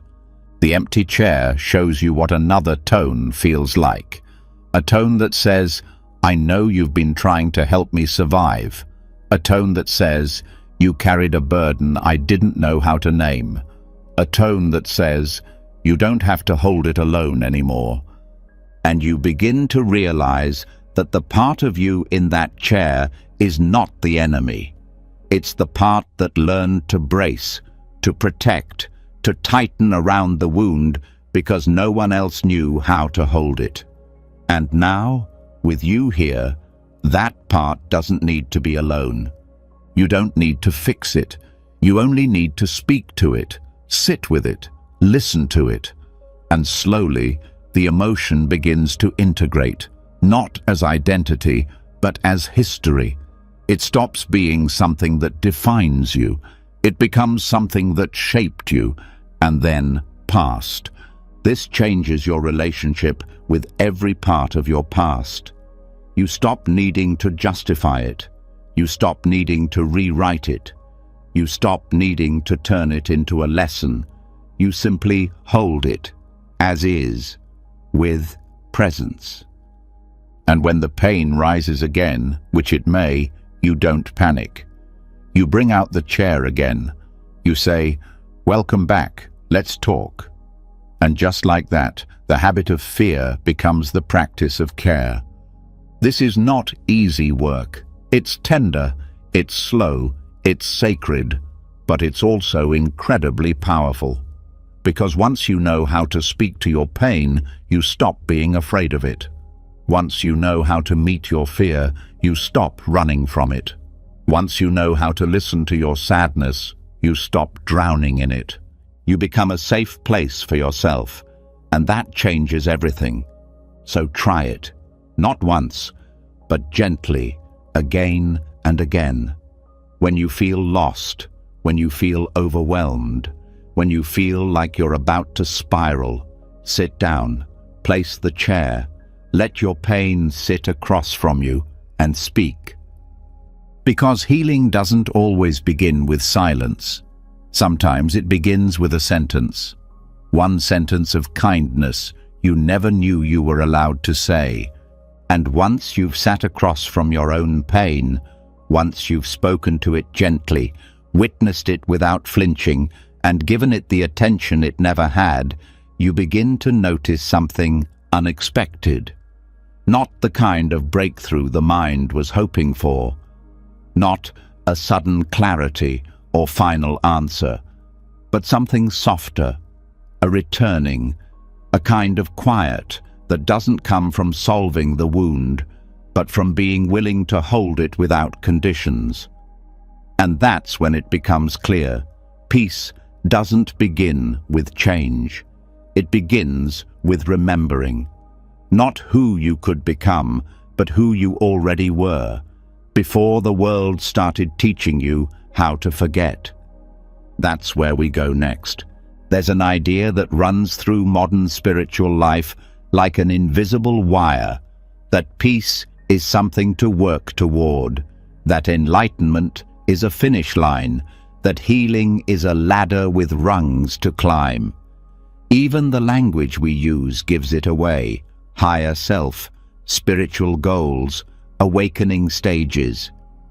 It all suggests distance, separation, a destination you must reach. But Buddhism offers something different, not a goal, but a return. Enlightenment is not a badge. It's not a reward for passing life's hardest tests. It's not a certificate handed out after years of discipline. It's not something you unlock by perfecting your thoughts or mastering every emotion. It's simply this: the moment you stop running from yourself, the moment you stop believing that peace lives anywhere but here, that who you are now, beneath the layers, is already enough. The path is not about adding, it's about shedding, not becoming something greater, but remembering something quieter. You were born with peace, not the peace of silence, but the peace of presence, before the roles, before the stories, before you were told what success looks like, what failure means, what you should fear, what you should chase. All of that was placed on top. None of it came from within.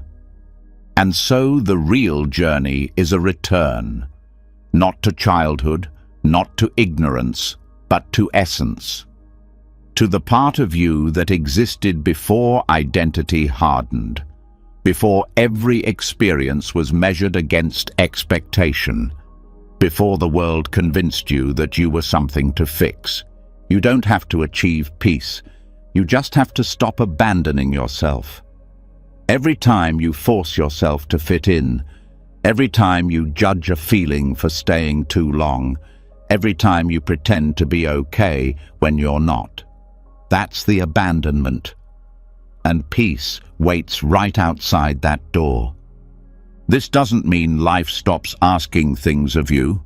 You still grow. You still navigate pain, loss, change, but you do it differently. You stop thinking of life as a series of tests. You stop treating every hardship as something to transcend. You stop chasing progress and start noticing presence. The most spiritual person in the room is not the one who looks enlightened. It's the one who no longer thinks they need to be. The one who doesn't care how they appear, who no longer seeks approval from the invisible scoreboard of spiritual success. That's peace, not something you perform, but something you rest into. And the irony is, the more you let go of achievement, the deeper the transformation. Not because you're trying harder, but because you're no longer resisting what is. You begin to move from the inside out, not according to steps or systems, but according to truth, raw truth, the kind you feel in the bones, the kind that doesn't need explanation. Peace is not a thing. It's not a possession. It's not a mood. It's the recognition of home, not a place, but a space inside. A space where you no longer pretend, where you stop negotiating with your own heart, where you breathe without performance, where you sit without needing to become anyone else. So much of the suffering in practice comes from waiting to arrive. You keep thinking, once I'm more grounded, I'll relax. Once I'm fully healed, I'll finally rest. Once I feel totally worthy, I'll stop proving myself.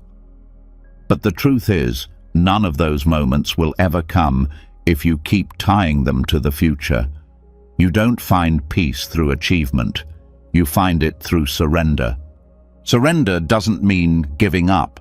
It means giving in to the now, to the breath, to the version of you who's already here, the one who doesn't need to be fixed to be whole, the one who doesn't need more time to be real, the one who only asks that you stay.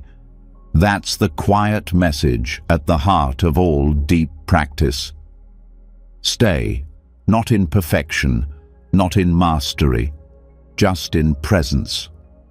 Stay with yourself when the mind says you're not enough.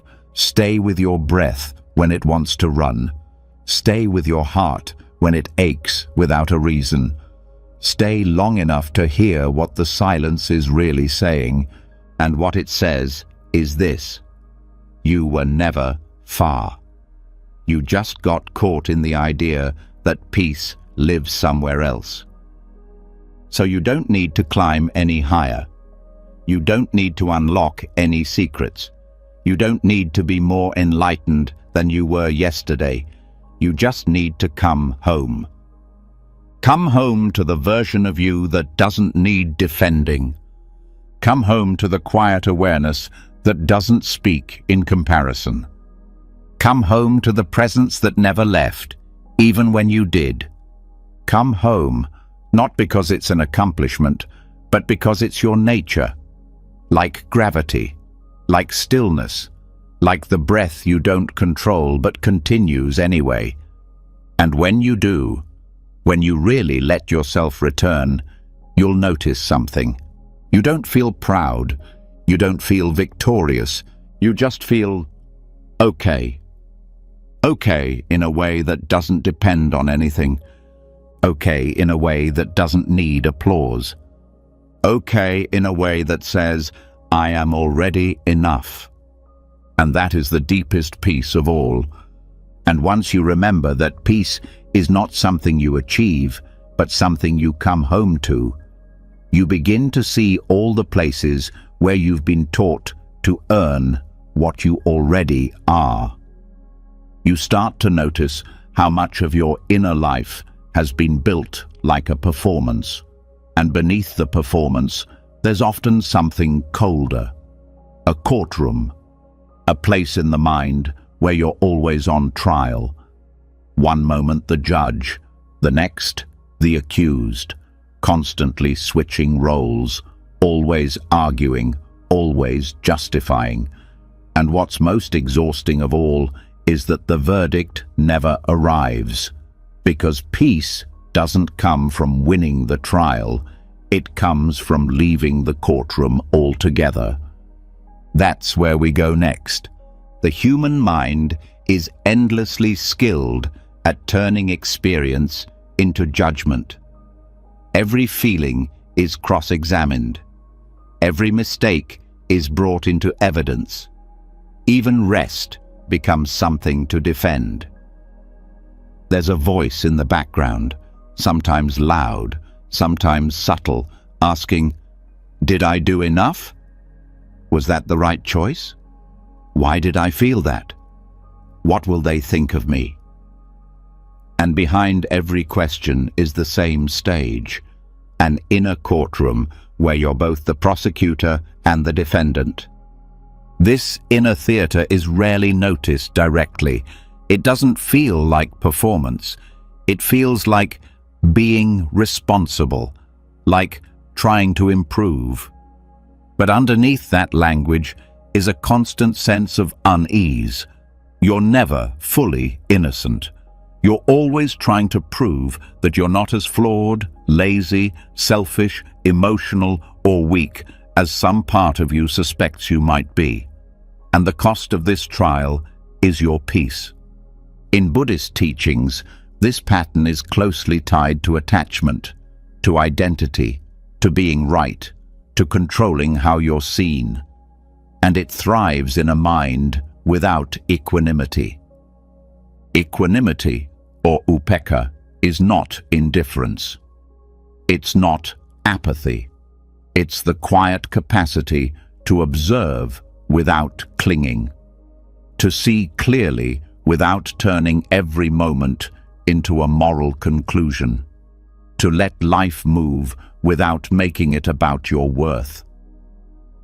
In the inner courtroom, equanimity is the exit door. Because the real issue isn't whether you're guilty or innocent. The issue is that you're caught in the loop of always needing to decide. And each time you do, the trial resets. You judge yourself for being too harsh. Then judge yourself for not holding enough standards. Then question whether you're avoiding accountability. Then feel shame for overthinking. Round and round it goes. To step out, you begin by noticing the courtroom itself. You pause and name the setting. You realize that you're not just feeling bad, you're on trial. You're rehashing moments, assigning motives, defending behavior, imagining how others see you. And once you see the structure, you stop trying to win. You stop arguing. You stop preparing a defense. And this is the shift from judgment to witnessing. You stop making every emotion a case file. You let thoughts be thoughts, not evidence. You stop dragging yourself to the stand every time you feel vulnerable, messy, tired, or human. You realize that no one is asking for this trial except a part of your mind that's forgotten how to relax. Non-attachment begins with the recognition that thoughts are not laws. Feelings are not confessions. The past is not a crime scene.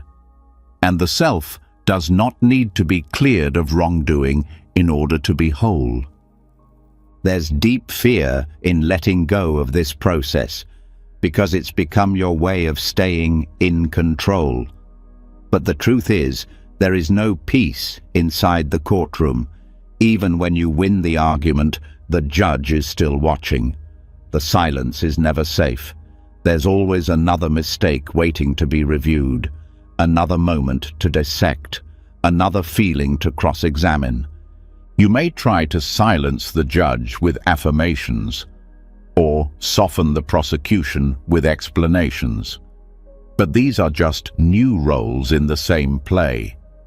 The only true freedom is to walk out entirely, to no longer identify with either role, to say, I am not the one who must prove. I am not the one who must decide. This is where equanimity becomes your path. You begin to treat your internal reactions as weather, not judgments, not truths, just experiences passing through. You don't deny discomfort, but you don't put it on trial either. You don't shame yourself for slipping. You don't perform virtue to earn rest.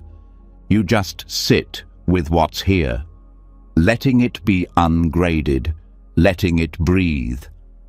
And in that stillness, something returns, a kind of peace that doesn't come from being right, a kind of calm that doesn't depend on fixing what happened.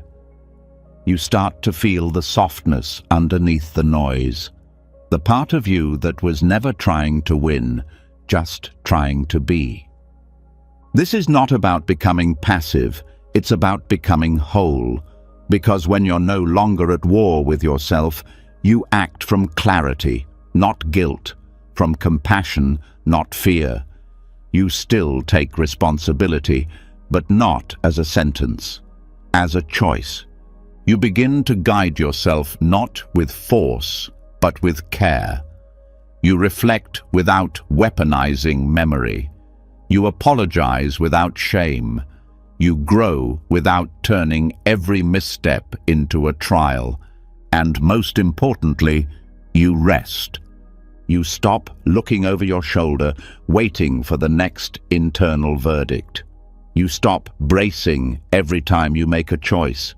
You start moving through life without dragging your own record behind you, because the record was never the truth. It was the courtroom script, and now you don't need the script anymore. So the next time you feel that courtroom rising, pause. Notice the setting. Step off the stand. Put down the gavel.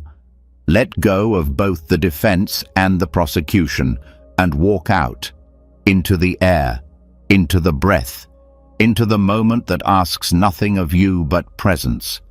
This is how the trial ends, not with a declaration, but with your absence. You've just walked through the quiet corridors of the mind, through the stories that hurt, the silence that heals, the masks you no longer need, and the truths that were never far. You didn't chase peace tonight. You returned to it. No fixing, no performing, no more future self-project to exhaust you. Just a breath, just presence, just the quiet remembering that you were never broken, only buried beneath layers the world taught you to wear. Each lesson was a step out of the courtroom, out of the storm, out of the false mirror. You let the mud settle. You dropped the sword. You stopped picking the wound. You listened to your pain like a teacher. You stopped becoming and started being.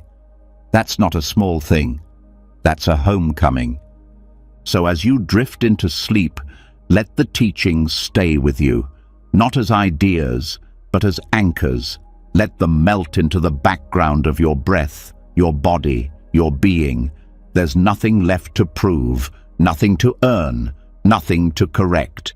You're here, you're whole, you're home. If these teachings brought you any comfort, clarity, or stillness tonight, leave a comment below and share what spoke to your heart. Your voice matters here. And if you want more videos like this, filled with deep insight and gentle guidance, don't forget to subscribe and tap the bell. Peace isn't a one-time arrival, it's a rhythm. Let's return to it together.